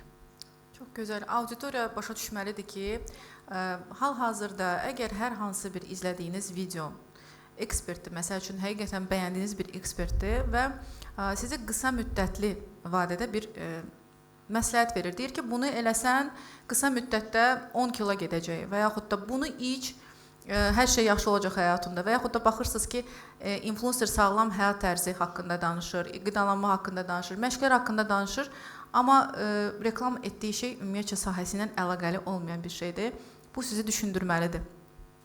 Bloger və influencer sağlamlıq mövzusunda danışanda onun əsas məsuliyyəti nə olmalıdır? Diqqət çəkmək, nəticə göstərmək, məhsul satmaq, yoxsa izləyiciyə zərər verməmək, Fərid bəy? Bu çox önəmli sualdır, istəyirəm çox dərindən. Oldu. Mənə elə gəlir ki, biz kontent yaradıcısı olaraq birinci növbədə əsas prioritet bizim üçün izləyicilərin, bizi izləyən insanların güvənini, etibarını qazanmaqdır və zərər verməməkdir. Ən əsas prioritet bu olmalıdır. Daha sonra bu satış və s. bu kimi nüanslar özünü gətirir. Mən təcrübəmdə də bunu görmüşəm. Bir də belə bir ayrım var. Ola bilər bəzi insanlar burada kontent yaradıcısı olmaq istəyirlər və yaxud kontent yaradırlar. Bizim sahədə incə belə çizgilər var, hansı ki, bəzi məlumatlar, bəzi videolarımız məlumat xarakteri daşıyır həqiqətən də. Məsələn, deyək ki, avokadonun tərkibində lif və yağ var. Düzdürmü? Bunun biz deməyimiz, bu məlumat xarakterli bir videodur. Amma deyək ki, biz desək ki, məsələn, 50 avokado yesin, bu artıq fərdi məsləhət hesab olunur. Və yaxud da aralıqlı oruc budur, 9-6 yemək prinsipidir. Amma məsəl üçün, siz aralıqlı oruc eləsəniz yaxşı olacaq, aralıqlı oruc eləyin, bu artıq fərdi məsləhət hesab olunur. Bu baxımdan, məncə buna biraz kontent yaradıcılar diqqət etməlidir. Digər tərəfdən də, bəzən biz qida əlavələrindən bağlı tövsiyələr veririk. Məsələn, kreatin, D vitamini, C vitamini və digər qida əlavələrindən bağlı. Tövsiyələr verəndə mən görürəm ki, şərhlərdə hamı tənqidi fikir yazır ki, siz necə olur ki, D vitamini tövsiyə edirsiniz, bəs analiz vermək lazımdır axı. Halbuki bu elə bir şeydir ki, biz əvvəlki ibtidai icma quruluşundakı kimi günəşin altında gəzmirik. Biz indi geyinirik, maşındayıq, evdəyik, işdəyik, düzdürmü? Hər bir halda bizdə onsuz bu defisit yaranacaq. Və yaxud da qidaların tərkibində, qidaların hal-hazırki keyfiyyətinə baxsaq, keyfiyyətli deyil əvvəlki kimi, qidaların, belə deyək, hətta o taxılların kənd təsərrüfatından bağlı, o yetişdirilmə üsulları da keyfiyyətli olmadığını nəzərə alsaq, əlbəttə ki, bu qida əlavəsini istifadə eləmək olar. Yəni, hər şeydə gedib analiz vermək lazım deyil. Və biz aktiv məşq ediriksə də, əgər zala gedirik, ağırlıq qaldırırıqsa da, birmənalı şəkildə bizdə sıradan bir insana nisbətən daha çox ehtiyaclarımız var. Vitamin və minerallarla bağlı, qida əlavələrindən bağlı. Bu baxımdan da məncə kontent yaradıcıları bu nüanslara diqqət etsə və izləyici tərəfindən bir etibar qazandığı təqdirdə satış da çox rahat olar. Məhsul satmaq və ya da xidmət satmaq. Bu qarşılıqlı etibar mexanizmasına dayanan bir şeydir mənə görə. Məsuliyyəti dərk edib ona uyğun informasiyalar paylaşmalıdırlar. Gülə xanım, əgər Azərbaycanda sağlam həyat mədəniyyətində bir şey dəyişmək imkanınız olsaydı, nəyi dəyişərdi? Sosial media mesajlarını, influencer məsuliyyətini, məşqçi standartlarını, qidalanma savadlığını, yoxsa insanların öz bədəninə münasibətini? Hər ikinizə verirəm bu sualı. Gülə xanım, sizdən başlayaq. Əslində sadaladaqlarının çoxsunu dəyişmək lazımdır. Bir kompleks şəkildə yanaşıb çox standartları dəyişə bilərik əslində. İnsanların özünə yanaşmasını da dəyişmək lazımdır. İnfluencerlərin üstündəki məsuliyyəti də çox dəyişmək lazımdır. Mən bu barədə artıq bir neçə dəfə görüşlərimizdə də demişəm ki, mən düşünürəm ki, tutalım idman və sağlamlıq mövzusunda fashion, lifestyle, həyat tərzi keçirən bir influencerin qida məsləhətinin verməsini və əgər bu məsləhət, verdiyi məsləhət də ümumiyyətlə düzgün bir yol deyilsə, onu açıq şəkildə publikasiyaya, yəni ifadə eləməyini doğru hesab eləmirəm. Biz onu ayırd eləyə bilirik. Biz bilirik. İzləyici onu ayırd eləyə bilmir. Necə bilməlidir onu? Məsələn, mən hal-hazırda çox görürəm də, biz hamımız çox görürük. Hansısa bir influencer, X bir influencer çıxır, deyir ki, mən neçə günlük, məsələn, su orucuna başladım. Biri çıxır, deyir, mən, nə bilim, yumurta pəhrizinə başladım, 3 günlük bir pəhrizdir və s. və laxır. Bir nəfər deyir ki, mən formada qalmaq üçün sadəcə gün ərzində, nə bilim, bir dəfə yeyirəm. Bir nəfər deyir ki, mən formada qalmaq üçün, yəni belə deyim də, bizim təfəkkürümüzə tamamilə zidd olan şeyləri deyirlər və onu o deməməlidir. Məncə bunun üzərində bir nəzarət olmalıdır ki, o məsuliyyəti dərk eləməlidir. Çünki günün sonunda bizi yeniyetmə kütlə də çox izləyir. Hansı ki, bu sferada ümumiyyətlə məlumatı yoxdur və sadəcə olaraq hansısa bir insana göstərdiyi simpatiyadan doğru o nə deyir, düz deyir, o nə edir, mən də onu eləyim kimi addım atan insanlar həddindən artıq çoxdur. Bu baxımdan kütlənin özü də məncə maarifləndirilməlidir zaman-zaman. Eyni zamanda da influencerlərin üzərinə çox böyük bir məsuliyyət düşür. Nəinki bizim, həm də bütün influencerlər məncə bu sferada, imенно bu mövzuda belə deyim, qəti bir şəkildə tapşırılmalıdır ki, belə mövzulara girmək olarmı, olmazmı? Məncə belə, yəni müəyyən bir senzura olmalıdır. Mən bunu Steroidlərin düşünürəm. istifadəsindən necə qanunla qadağa gətirilibsə də istifadə etmək və yaxud da onun satışından məşğul olmaq. Eyni mən düşünürəm ki, bu da insan sağlamlığına böyük təsir etdiyi üçün bununla da bağlı məncə də Gülya xanıma qatılıram ki, qanunla tənzimlənə bilər. Əlbəttə ki, Məncə mütləq tənzimlənməlidir. Çünki yenə də bayaqda dediyimiz kimi, məsələn, arıqlama iynələrindən hal-hazırda çox belə ekspert, ümumiyyətlə heç bu sferada olmayan bir insan açıq-aydın deyir ki, mən həftədə bu doza ilə başladım. Mən getdim və bundan başladım. Bu prosesi mən özüm üçün həyata keçirirəm. Nə vizə lazımdır, gedirsiniz, analiz falan, o boyda pulunuz çıxacaq. Onsuz da hamısı eyni nəticəni verir. Gedin siz də eləyin. Yəni belə bunu deyən insanları faktiki görmüşəm. Yəni Instagramda oturub oxumuşam ki, bu insan nə yazır? İşi o deyil, ümumiyyətlə sağlam qidalanma, idman heç vaxt ümumiyyətlə bu insan bununla məşğul olmur və açıq-aydından deyir ki, bu arıqlama iynəsini bu həftədə, neçə həftə bu dozada, ondan sonra bu dozada, yəni bildiyin insanlara bunu bir vərəq kimi sanki ötürür. norma olaraq qəbul olunur. Yəni insan belə bir varlıqdır. Rahat olanı axtarmaq, rahat olanı istəyir. Bir çox, yəni kütlənin bir çoxu bu vəziyyətdədir. Böyük bir əksəriyyət bu haldadır ki, istəyir ki, rahat yol, ən qısa yol, ən yaxşı yol, sadəcə onu götürür, bayaq dediyim kimi, lazım olmayanı artıq blok eləyir, mənə elə lazım olan hissə bu idi, bunu götürüm və getdim. Buna görə də mən çox istəyərdim ki, bu formada doğrudan da senzura olsun və müəyyən bir nəzarət olsun. Əlbəttə ki, influencerlərlə işləyən şirkətlər də buna diqqət etməlidirlər. Əgər hər hansı bir məhsulun reklamı olursa, həqiqətən bu sahə ilə məşğul olan insan bunu reklam etməlidir. Yəni çünki həm izləyiciyə xitab forması, həm bazı auditoriya, hansı ki, həqiqətən sizin nə istəyinizə cavab verəcək auditoriya, məsəl üçün sağlamlıq sferasında əgər qida sektorudursa, əgər hər hansı bir yenə də müxtəlif sulardır və yaxud başqa bir şeylərdir, idman geyimləridir, onlar da diqqət etməlidirlər ki, həqiqətən bu platformada sözünü deyən, öz iştirakçıları ilə, öz izləyiciləri ilə səmimi olan insanlarla işləməlidirlər. Çox dəyərli fikirlər səsləndi bugün. Düşünürəm ki, buradan belə bir nəticə çıxartmaq olar ki, arıqlama məsələsi təkcə iradə məsələsi deyil. Bu, ailə vərdişləri məsələsidir, psixoloji durumun önəmi var burada. Əlbəttə ki, sağlam vərdişlər məsələsidir və sosial medianın mesajları influencer məsuliyyəti məsələsidir və biz bilməliyik ki, insan bədəni ilə çəki verdiyi müddətdə düşmən olmalı deyil. Çünki sağlam həyat tərzi onun həyat keyfiyyətini artıran, psixoloji durumunu yaxşılaşdıran, bədənini daha sağlam edən, vərdişlərini formalaşdıran bir mədəniyyət formasıdır. Təşəkkür edirəm Gülya xanım, çox sağ olun Fərid bəy. Sağ olun. İzləyicilərə təşəkkür edirəm ki, sona qədər bizi belə diqqətlə izlədilər. Sualların olmadığını görüb, yəni artıq auditoriya müraciət etmirəm. Çox sağ olun, yenə də görüşərik. Təşəkkür edirəm.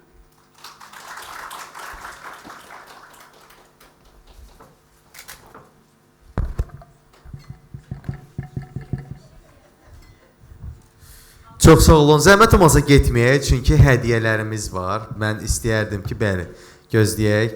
Çox sağ olun bir daha, minnətdarıq. Necə idi dostlar? Bir alqışlarla məncə doğrudan da artıq saat 1 saat yarım, yəni 90 dəqiqə bir necə deyərlər, çəkdi bizim bu gözəl müzakirəmiz və biz hədiyyələri təqdim eləyəcəyik. Mən istərdim ki, böyük məmnuniyyətlə bugün bizim panel müzakirəmizdə iştirak edən moderatorumuz və spikerlərimizə hədiyyələrimizi təqdim eləyək. Alqışlarla dəyərli dostlar və biz istəyərdik ki, ilk olaraq məhz moderatorumuz Vəfa xanım Şeydayevaya təqdim eləyək Facemark tərəfindən plaket həm də Başkənd restoranlarından hədiyyəmiz var. Alqışlayırıq bir daha. Minnətdarıq, çox sağ olun. Sağlam həyatı təbliğ edib bugün bizə bu cür gözəl məlumatları verdiniz. Gülya xanım Əliyevanı alqışlarla təltif edirik. Çox sağ olun bir daha. Siz də gəlib vaxt ayırıb iştirak elədiniz. Çünki zaman ən dəyərli məfhumdur. Onu bizim üçün xərclədiyiniz üçün minnətdarıq. Və Fərid Eyübov alqışlarla təşəkkür edirik. Sizə də ki, gəldiniz və bizimlə birlikdə iştirak elədiniz bugün. Təşəkkür edirik biz sizə. Uğurlar arzu edirik dəyərli dostlar. Alqışlayırıq bir daha.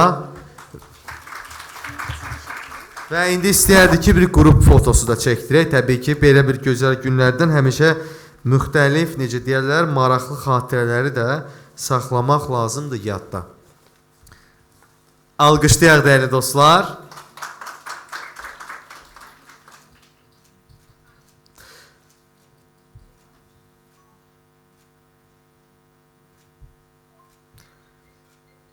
On dəqiqəlik qısa bir fasiləmiz olacaq. Ondan sonra bizim çox maraqlı növbəti, mən burada əminəm ki, dostlarımız, baxın, biznes və şəxsi brendingə marağı olan dostlar var və onlar üçün 10 dəqiqə sonra növbəti panelimiz başlayacaq. Dostlar, getməyək, bir nəfəri seçib hədiyyə verəcəyik. 3 nəfərə, hətta sual verən dostlarımızdan 3 nəfərə biz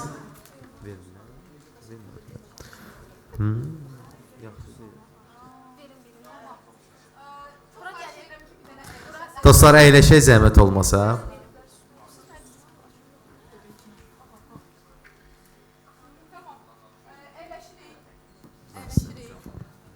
Mən hal-hazırda indi suallara baxıram. Çünki hal-hazırda sual görünmədiyinə görə düşünürdüm ki, sual yoxdur, amma suallarımız yetəri qədər imiş. Çox maraqlı suallarımız var və bunların içərisindən 3 dənə sual seçəcəyik. Birinci yerə Zecimlə 6 aylıq abunəlik, ikinci yerə 3 aylıq abunəlik, üçüncü yerə 3 aylıq abunəlik hədiyyə verəcəyik.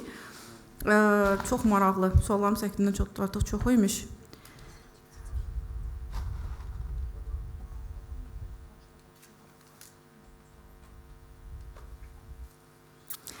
Hazırda süni intellekt fərdi məşq proqramlarını və pəhriz siyalarını saniyələr içində hazırlaya bilir.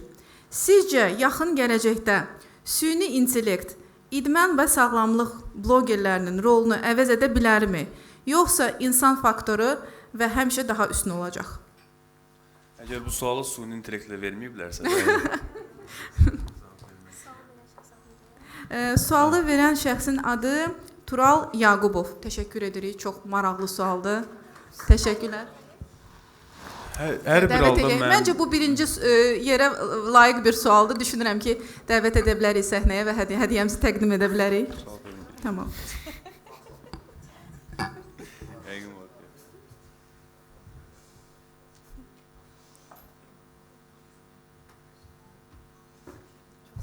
Təşəkkür edirəm. Sağ olun. O şəkildə xatirə fotosu. Sizə zəhmət olmasa.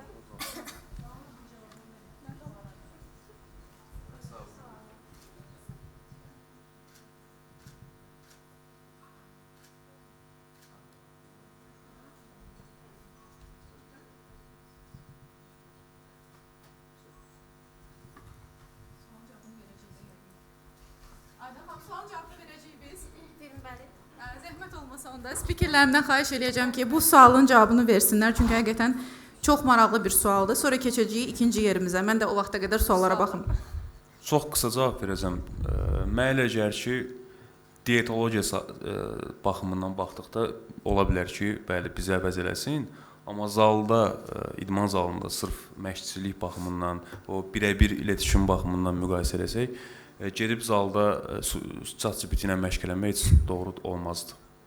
Gülə xanım, siz nə düşünürsüz? Mən də düşünürəm ki, insan faktoru olan, individuallıq olan bir yerdə, yəni süni intellekt heç bir formada bizim belə deyim, idman proqramımızı, qidalanmamızı belə, hətta bəzi nüansları nəzərdən keçirsək, tam-tamına istədiyimiz kimi verə bilməz. Məsələn, elə çox qısaca götürüm, mən durub ChatGPT-yə yazsam ki, mənə bu kolorajda bu makronutriyentlərlə bir məsələn qidalama proqramı ver.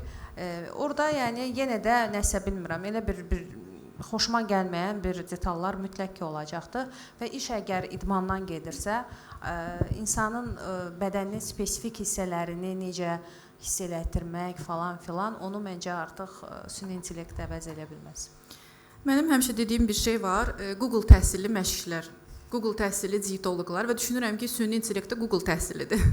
Ona görə də Google təhsili olan bir şəxsə, hər hansı bir obraza tam-tamına biz həyatımızı, sağlamlığımızı həvalə edə bilmərik. Burada real bir insan olmalıdır, real, yəni işləyici bir qüvvə olmalıdır.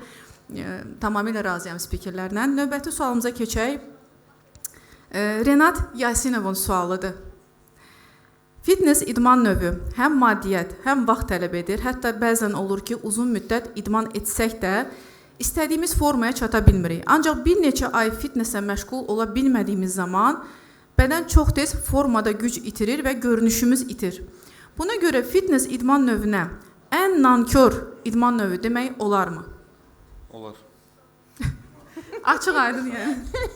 Biz də elə düşünürük. Əslində həqiqətən belədir. Çünki belə deyək, yəni hər hansı bir şeyi başlayıb sonra yarımçıq buraxdığınız təqdirdə yenidən eyni formaya qayıdacaqsınız. Fərqi yoxdur, istənilən bir şey olsun. Necə ki ingilis dilini əgər siz öyrənmək istəyirsinizsə, 4 ay, 5 ay əgər ara verirsinizsə, sözlər yadınızdan çıxacaqsa, eyni şeydə idmana aiddir. Eynən. İstəyirəm ki, bura dəvət eləyək Renat Yasinovu, ikinci yerin qalibinə. Təbriklər.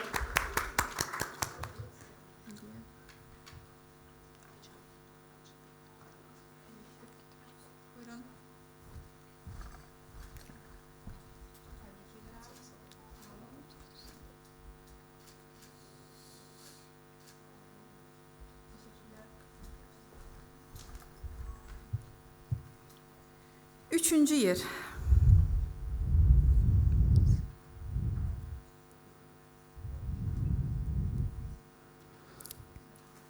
Tələbələrin və gənclərin əksəriyyəti dərs, imtahan və gündəlik stresslərlə məşğul olur.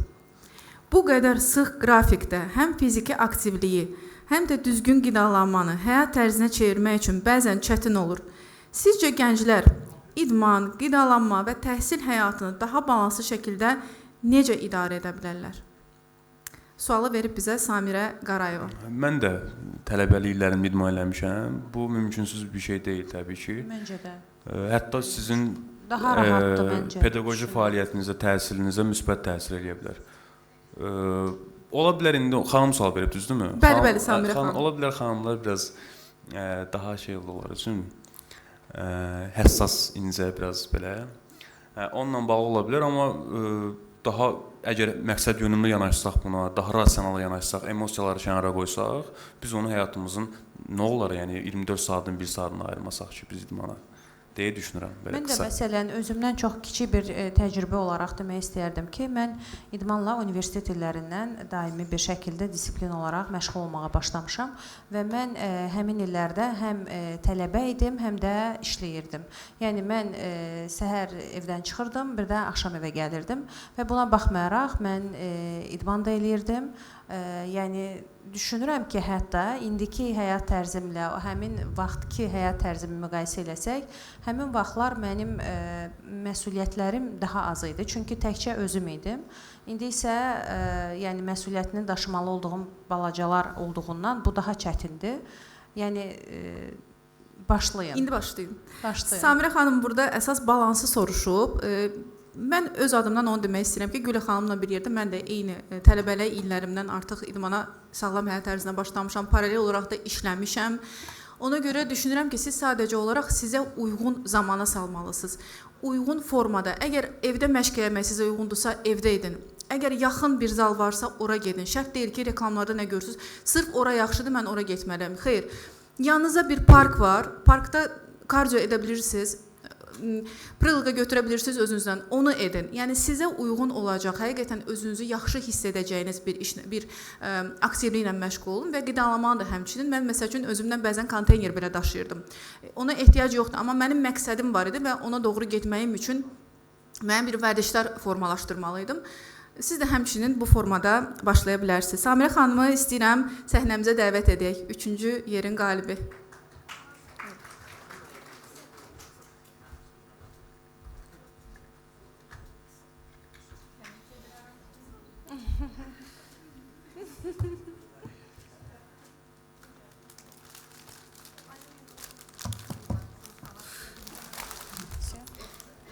Təşəkkür edirik dəyərli dostlar, təşəkkür edirik Vəfa xanım, Gülya xanım və Fərid bəy. Dostlar ayrılmayaq, amma bizim hələ davam edir. Artıq siz gedə bilərsiniz. Minnətdarıq bir daha. Çox sağ olun, var olun. Bu həftə sonunda vaxt ayırdınız, gəldiniz, dostlarla gözəl fikirlərinizi bölüşdünüz. Bir daha uğurlar arzu edirik biz sizə ki, bu gözəl gündə bizimlə birlikdə olduğunuz üçün.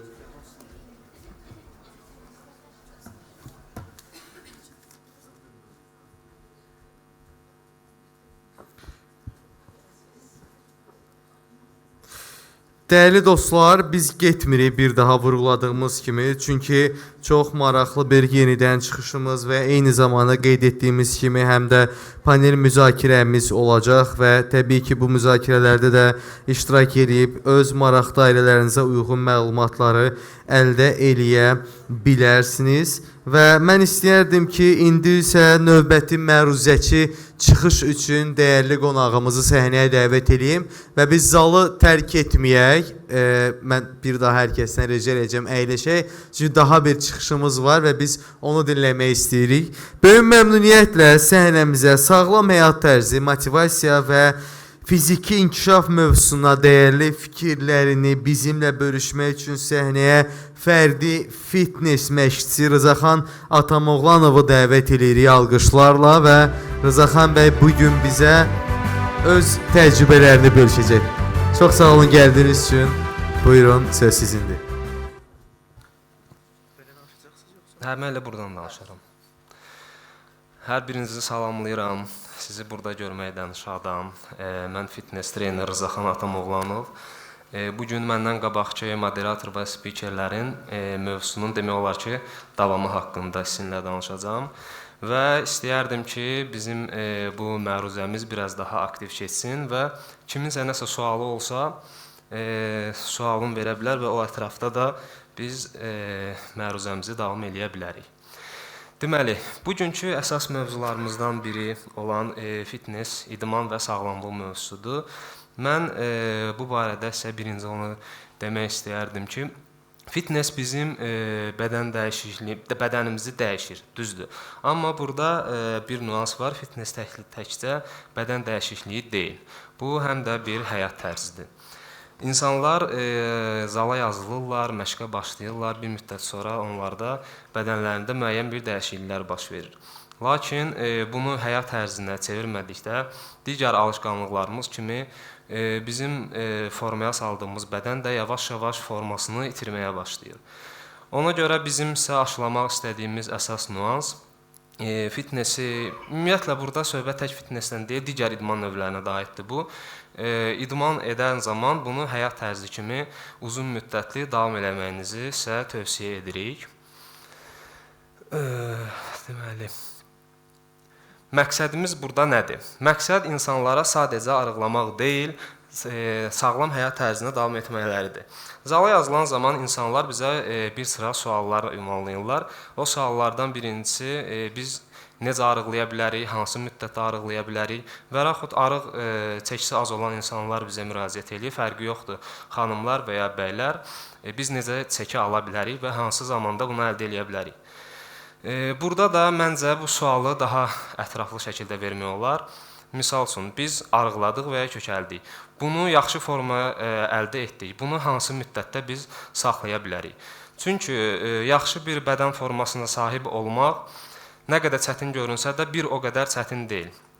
Çünki müəyyən bir zaman ərzində biz idmanla məşğul olduq. 1 ay, 2 ay, 6 ay, 1 il fərqi yoxdur. Mütləqdir ki, idmana başladığımız formamızdan daha yaxşı bir forma əldə etmiş olacağıq. Lakin biz bunu davam etdirməsək, təbii ki, bu forma bizi, necə deyim, tərk eləyəcək. Fitness insanlarda nəyi dəyişir? Fitness bizdə özümüzə inamı dəyişir, səbirli olmağı bizə aşılayır, özümüzə hörmət etməyi bir növ bizə aşılayır. Misal üçün, insan qabağına müəyyən bir məqsəd qoyur, mən hər hansı bir formaya çatmalıyam və bunun üçün bir növ döyüşür, mübarizə aparır və o qarşısına qoyduğu məqsədlərə çatdıqca özünə bir inam yaranır, özgüvənli olur, özünə hörməti artır və ətrafında olan insanlara da bunu aşılaya bilir ki, həmin insanlar ona baxsınlar, ondan motivasiya alsınlar, nümunə götürsünlər və ətrafındakı insanlar da ona baxıb idmana başlasınlar.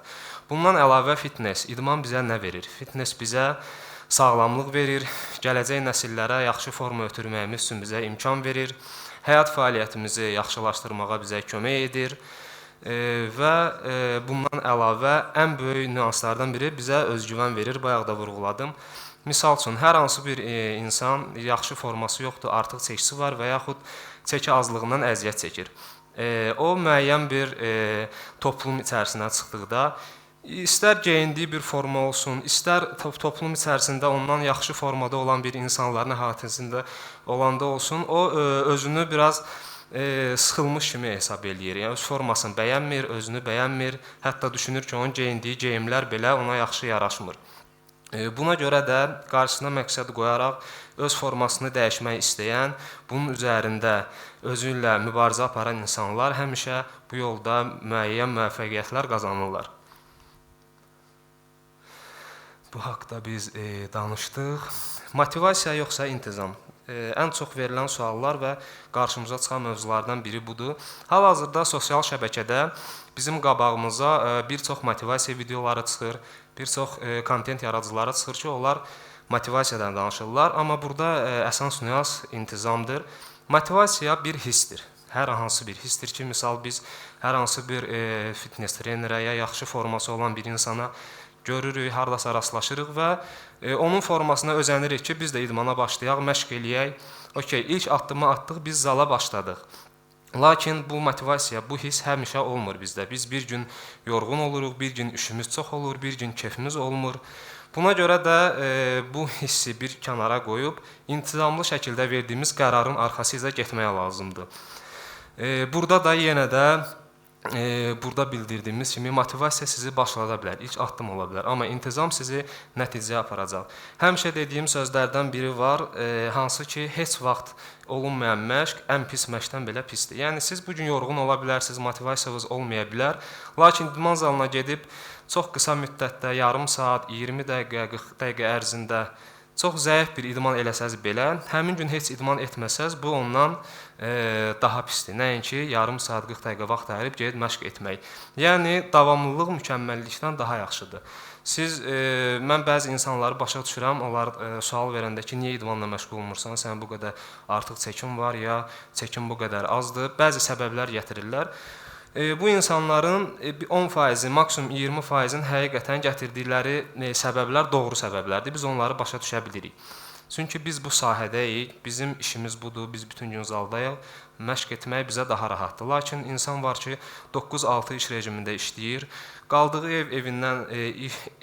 iş yerindən uzaqdır, ya iş mühiti elədir ki, o orada çox yorulur və idmana vaxt ayıra bilmir. Bu, cəmiyyətdə olan insanların çox az bir qismində belədir. Digər insanlarda isə ən çox bu bəhanədir. Bəziləri bunda maddiyyatı bəhanə gətirirlər, bəziləri vaxtı bəhanə gətirirlər. Lakin onlardan soruşsaq və maraqlansaq, bütün günü gedib hardasa çayxanada ya kofe shopda oturub lazımsız şeylərə çox rahatlıqla pul xərcləyə bilirlər.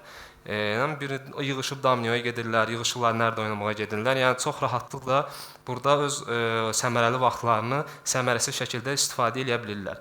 Bunun əvəzinə həftədə 3 dəfə zala gəlib eləsələr, çox gözəl bir bədən formaları olmuş olar. Burada söhbət nədən gedir? Söhbət kiçik addımlardan gedir. Hansı ki, 3 dəfə həftədə zala gəlib məşq eləmək, il ərzində ortalama 150 dəfə məşq etmiş olacaqsınız. Yəni, kiçik addımlarla böyük hədəflərə doğru ilamla irəliləyə bilərsiniz. Növbəti suallarımızdan biri yaxşı məşqçi kimdir?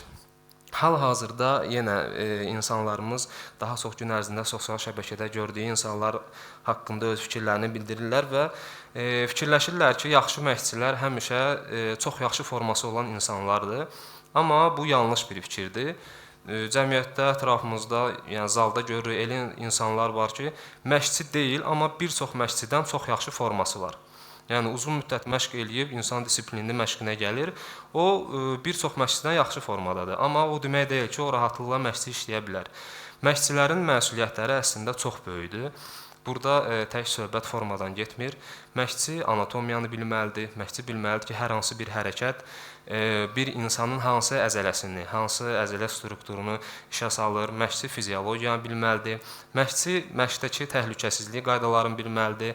Yəni həmişə hər bir hərəkət bütün insanlara aid oluna bilməz. Burada biraz individuallıq var. Elə insan var, mənim öz praktikamda gördüyüm bir nüans var. Tələbəm olub, hansı ki, bunda doğuşdan çiynində defekt var bu insanın. Həkimə gedib müayinə olunub və buna belə bir diaqnoz qoyulub. Həmin insana biz digər tələbələrə keçdiyimiz məşq proqramı kimi yanaşıb eyni hərəkətləri ona verə bilmərik. Ona xüsusi bir məşq proqramı düzəlməlidir. Bəzi insanlar var ki, onlarda skalyoz problemi var, kifoz problemi var, lordoz problemi var. Çünki ətrafımızda çox 50%-dən çox insanlar əsasən oturaq işlə məşğul olurlar və bu da istər-istəməz bel kürək əzələlərinin zəifləməyinə, onurğada bəzi problemlərə, xəstəliklərə gətirib çıxardır.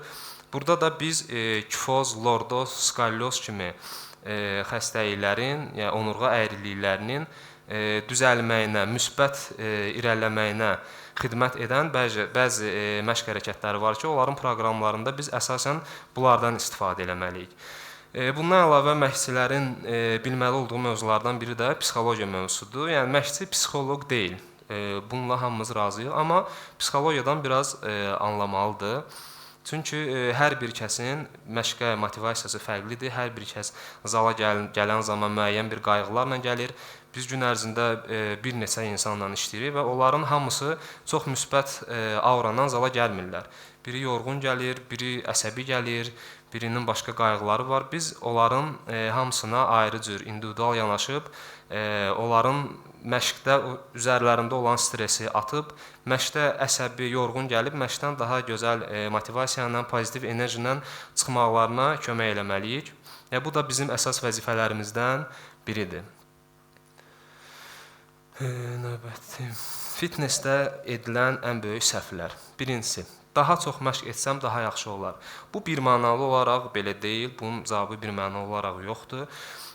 Yəni yox deməkdir. Çünki həmişə çox idman etmək bizi nəticəyə tez aparmır. Ən vacib nüanslardan biri burada bizim bərpa prosesimizdir. Çünki biz bədənimizi zalda məşq edərək müəyyən dərəcədə stresə salırıq. Bu stres, yəni psixoloji stres yox, əzələ stresindən söhbət gedir. Onları yormuş oluruq, stresə salmış oluruq və bunun sonrasında biz onlara kifayət qədər yuxu verməsək, kifayət qədər yaxşı qidalanmasaq, burada bir qida balansı var, hansı ki biz məşq etdiyimiz zaman bu həm məşq edən insanlara, həm normal sağlam həyat tərzini davam etdirmə insanlara da aiddir. Normal olaraq biz əsas makroelementlər var ki, onları balanslı şəkildə qəbul etməliyik. Zülaldır, karbohidratdır, yağdır. Biz ağır məşq etdikdən sonra bunları balanslı şəkildə qəbul etməsək, bərpa prosesimiz çox zəif gedəcək və ümumiyyətlə getməyəcək. Bu da əslində özümüzü, bədənimizi, əzələlərimizi daha çox yormuş olmaq və bir növ özümüzü inkişafdan saxlamaq deməkdir. Daha az yesəm, daha tez arıqlayaram. Bu da səhv fikirlərdən biridir. Ümumiyyətlə, arıqlamaq dedikdə insanlar bəzən az qalmağı nəzərdə tuturlar. Bu elə deyil. Biz gün ərzində müəyyən saat aralıqları ilə, 3-4 saat fasilə ilə müəyyən qədər yemək qəbul etməliyik və burada əsas fikir verəcəyimiz amil qəbul etdiyimiz kaloridir.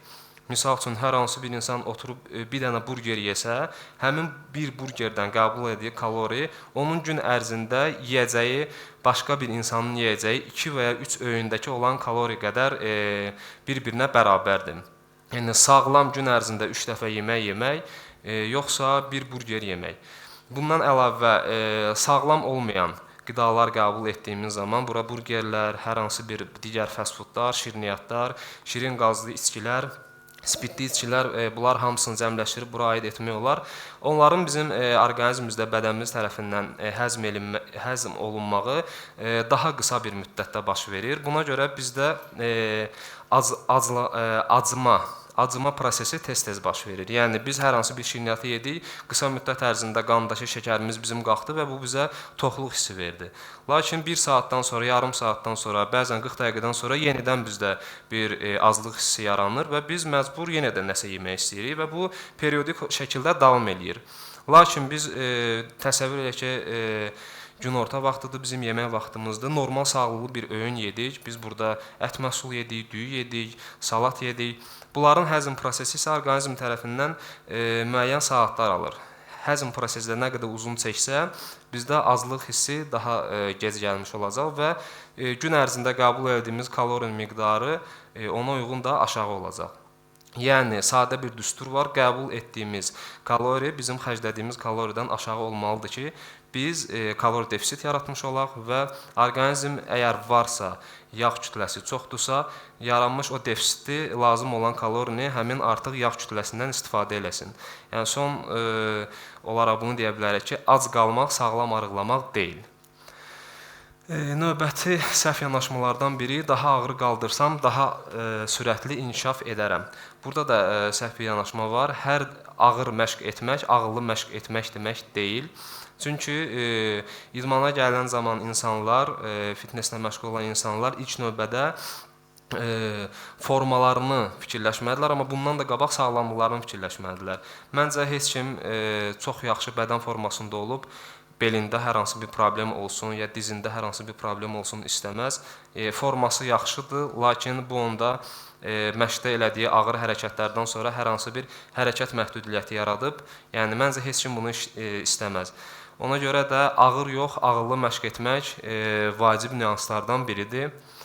Nəticə olaraq fitness insanın bədənini dəyişə bilər, ancaq onun ən böyük gücü insanın həyatını dəyişməsidir. Yəni bizim gücümüz artır, bədən formamız daha da yaxşıya doğru irəliləyir. Lakin bu bizdə ən vacib dəyişdiyi şeylərdən biri həyatımızı dəyişir, həyata baxışımızı dəyişir, özgüvənimizi artırır və ətrafımızda olan insanlara da həm pozitiv enerji vermiş oluruq, həm də formamızla nümunə ola bilirik ki, onlar da idmana gəlsinlər və sağlam həyata öz addımlarını atsınlar. Mənim çıxışım bu qədər. Hər birinizə təşəkkür edirəm, amma sağollaşmamışdan qabaq kiminsə nəsə sualı varsa bu barədə verə bilərsiniz suallarınızı. Yaxşı sual. Bizdə neçə dənə hədiyyə var idi? 1 6 aylıq, bir də 3 aylıq hədiyyə paketlərimiz var. Ən yaxşı seçilən suallara bu hədiyyələri verəcəyik. Utanmayın, rahatlıqla suallarınızı verin. Buyursun xanım.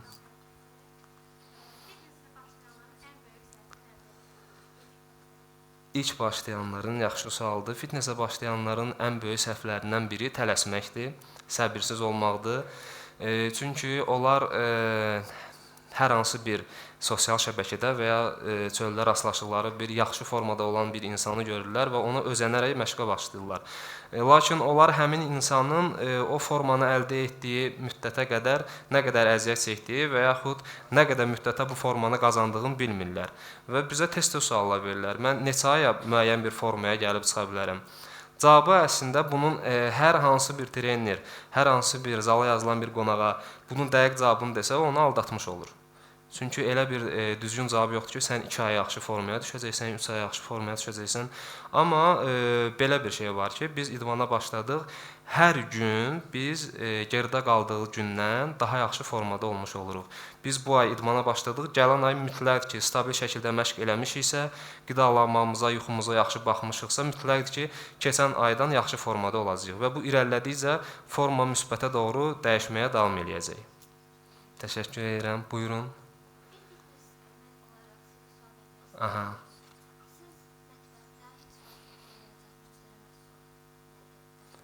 Mətbəxdə olması, yəni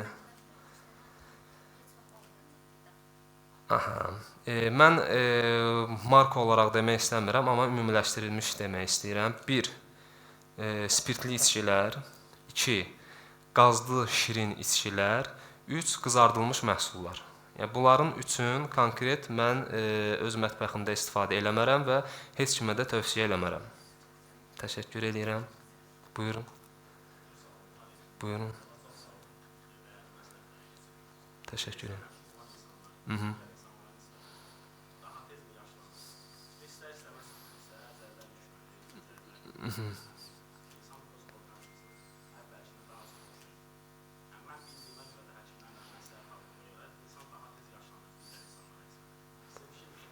Mən bu fikirlə qəti razı deyiləm.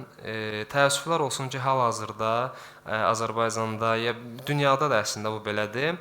Fitness, idman sahəsində olan insanlarla həkimlərin arasında böyük bir təzad var. Misal üçün, hər hansı bir supplement var, idman qida əlavəsi var. Biz bunu gələn qonağa, müştəriyə bunu izah edirik və tövsiyə edirik ki, bundan istifadə eləsən, sənin inkişafın daha sürətli gedə bilər, ya sənin gücün zəifdir, hər hansı bir idman qidası sənin gücünün daha da çoxalmağına kömək eləyə bilər və s. və ilaxır.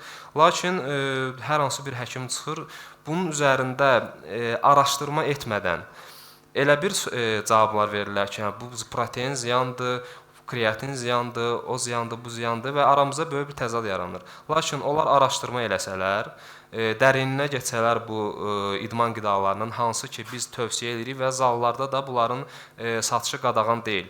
Biz heç vaxt əl altında, gizlində satılan hər hansı bir preparatı kimlərisə tövsiyə etmərik. Bizim tövsiyə etdiyimiz, misal üçün, kreatindən danışaq. Kreatin çox sadə idman qidalarından biridir və bizim idman sahəsində üzərində ən çox araşdırma aparılmış bir idman qidasıdır. Misal üçün, həkimlər və ya bəzi insanlar, yenə də deyirəm, araşdırma aparmadan ən çox onun üzərində belə bir mənfi fikir formalaşdırırlar ki, kreatin saç tökür, kreatin böyrəklərə ziyandır. Amma elmi araşdırmalar, heç bir rəsmi elmi araşdırma birbaşa göstərmir və göstərə də bilməz ki, kreatin birbaşa saç tökür. Belə bir şey yoxdur. Bir insanın əgər genetikasında saç tökülmə meyilli yoxdursa, böyrəyində bir problem yoxdursa, birbaşa olaraq kreatin ona heç bir təsir göstərmir. Hətta və hətta bəzi araşdırmalar böyrəyində problemi olan, hətta tək böyrəklə belə fəaliyyətini davam edən insanların üzərində araşdırma aparıblar. Gün ərzində kreatinin də içilmə dozaları var da. Misal üçün 3 qram, 5 qram bu qəbul edə bilərik bu dozalarda. Normal dozalarda bunu qəbul etmiş insanlar uzun müddət belə qəbul etsələr və arasını kəsməsələr, onların da sağlamlığında heç bir problem yaranmadığını göstərmişlər və sübut eləmişlər. Həkimlərlə aramızda bu barədə bəzi təzadlar olur, amma sevindirici hallardan biridir ki, son dövrlər bir neçə həkim mənim qabağıma çıxıb sosial şəbəkədə videoları ki, elmi əsaslara əsaslanaraq bəzi laboratoriya nəticələrini onlar əllərinə alıblar və onlar da bizim bəzi fikirlərimizlə fikirləri üst-üstə düşür. Yəni bu sevindirici haldır. Mən üzr istəyirəm dəqiqə. Sizin sualdan biraz çərçivədən kənara çıxdım. Yaşlanma ilə bağlı. Bununla da razı deyiləm. Mənim 32 yaşım var. Mən öz qrup yoldaşlarımla, sinif yoldaşlarımla görüşəndə müqayisə edirəm də özümü. Mən bəlkə 20 ildən çoxdur ki, idmanla məşğul oluram. Deyərdim ki, mən onların hamısından cavan görsənirəm, nəinki qoca. Təşəkkür edirəm, sağ olun. Buyurun. Aha. Aha. Düz istəyirəm, ana olmaqla bağlı 50 kilodan 90-a, 90-dan təzədən 50-yə, yenə də 50-dən geri qayıtmışam 80-lərə. Birinci çəki atmağım elə oldu ki, güclü yürüyüşlər edirdim, məşqə gedirdim, yeməyi konkret gündə bir dəfə qidalanmaya keçirdim. Amma ikincidə belə deyim, daha ilk çəkilər sizə yaxşı verir, sizə daha çox asan vaxtdan çəkirlər.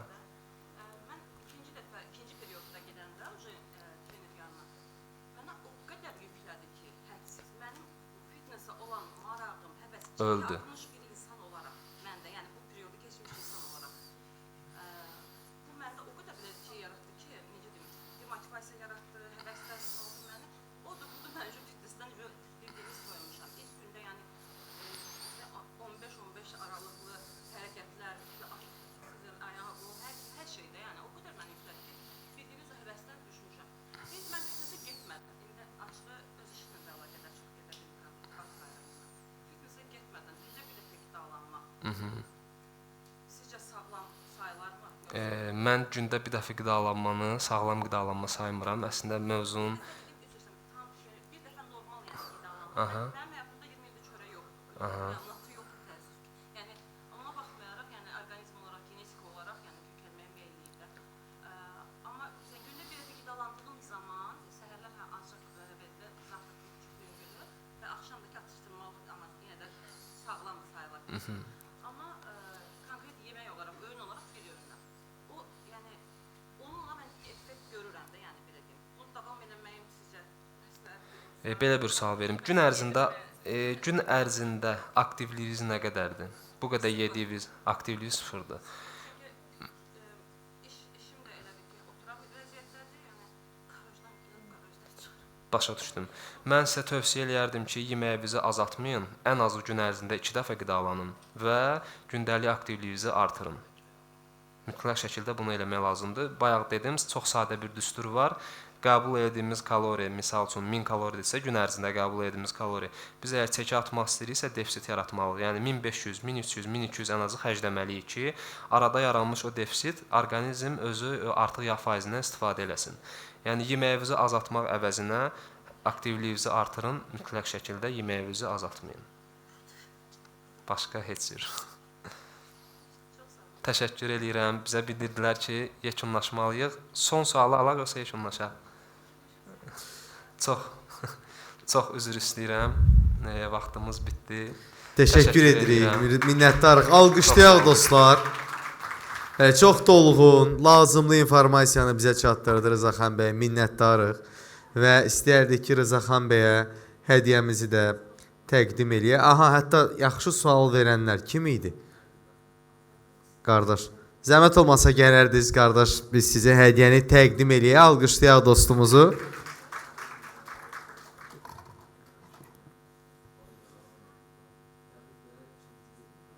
Aha, birinci bəy. Adınız nə idi? Məhəmməd bəy hədiyyə qazandı. Hansı, neçə aylıq? 6 aylıq, maşallah. Alqışlayırıq dostlar, bir daha təbrik edirik. Əla əsən. Sual olaraq xatırladaq ki, qardaş sual vermişdi ki, daha tez yaşlanır. Buyurun. Bəli, bəli, bəli. Və gözəl sualdır. Alqışlayırıq. Növbəti sizi dəvət edirik. Xanımı dəvət edirik. Aha, buradadır, üzr istəyirəm. Adınız nə idi? Xanımın da adını Səmidə xanım. Təbrik edirik biz sizi. Uğurlar arzu edirik. Alqışlayaq dəyərli dostlar.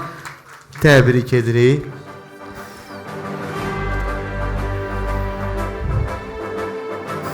Və təbii ki, istərdik Rızaxan bəy, biz sizə də həm plaket, həm hədiyyələrimizi təqdim eləyək. Trento kişi geyimlərindən və eyni zamanda Başkənddən hədiyyəmiz var və təbii ki, Facemarkdan biz plaketi təqdim edirik. Alqışlarla uğurlar arzu edirik. Çox sağ olun ki, vaxt ayırıb həftə sonunda gəldiniz və bizimlə birlikdə bu gözəl gündə iştirak ediniz. Əziz və hörmətli qonaqlar, 10 dəqiqəlik qısa bir fasiləmiz olacaq və bu fasilədən sonra çox maraqlı 3-cü, sonuncu panelimiz başlayacaq.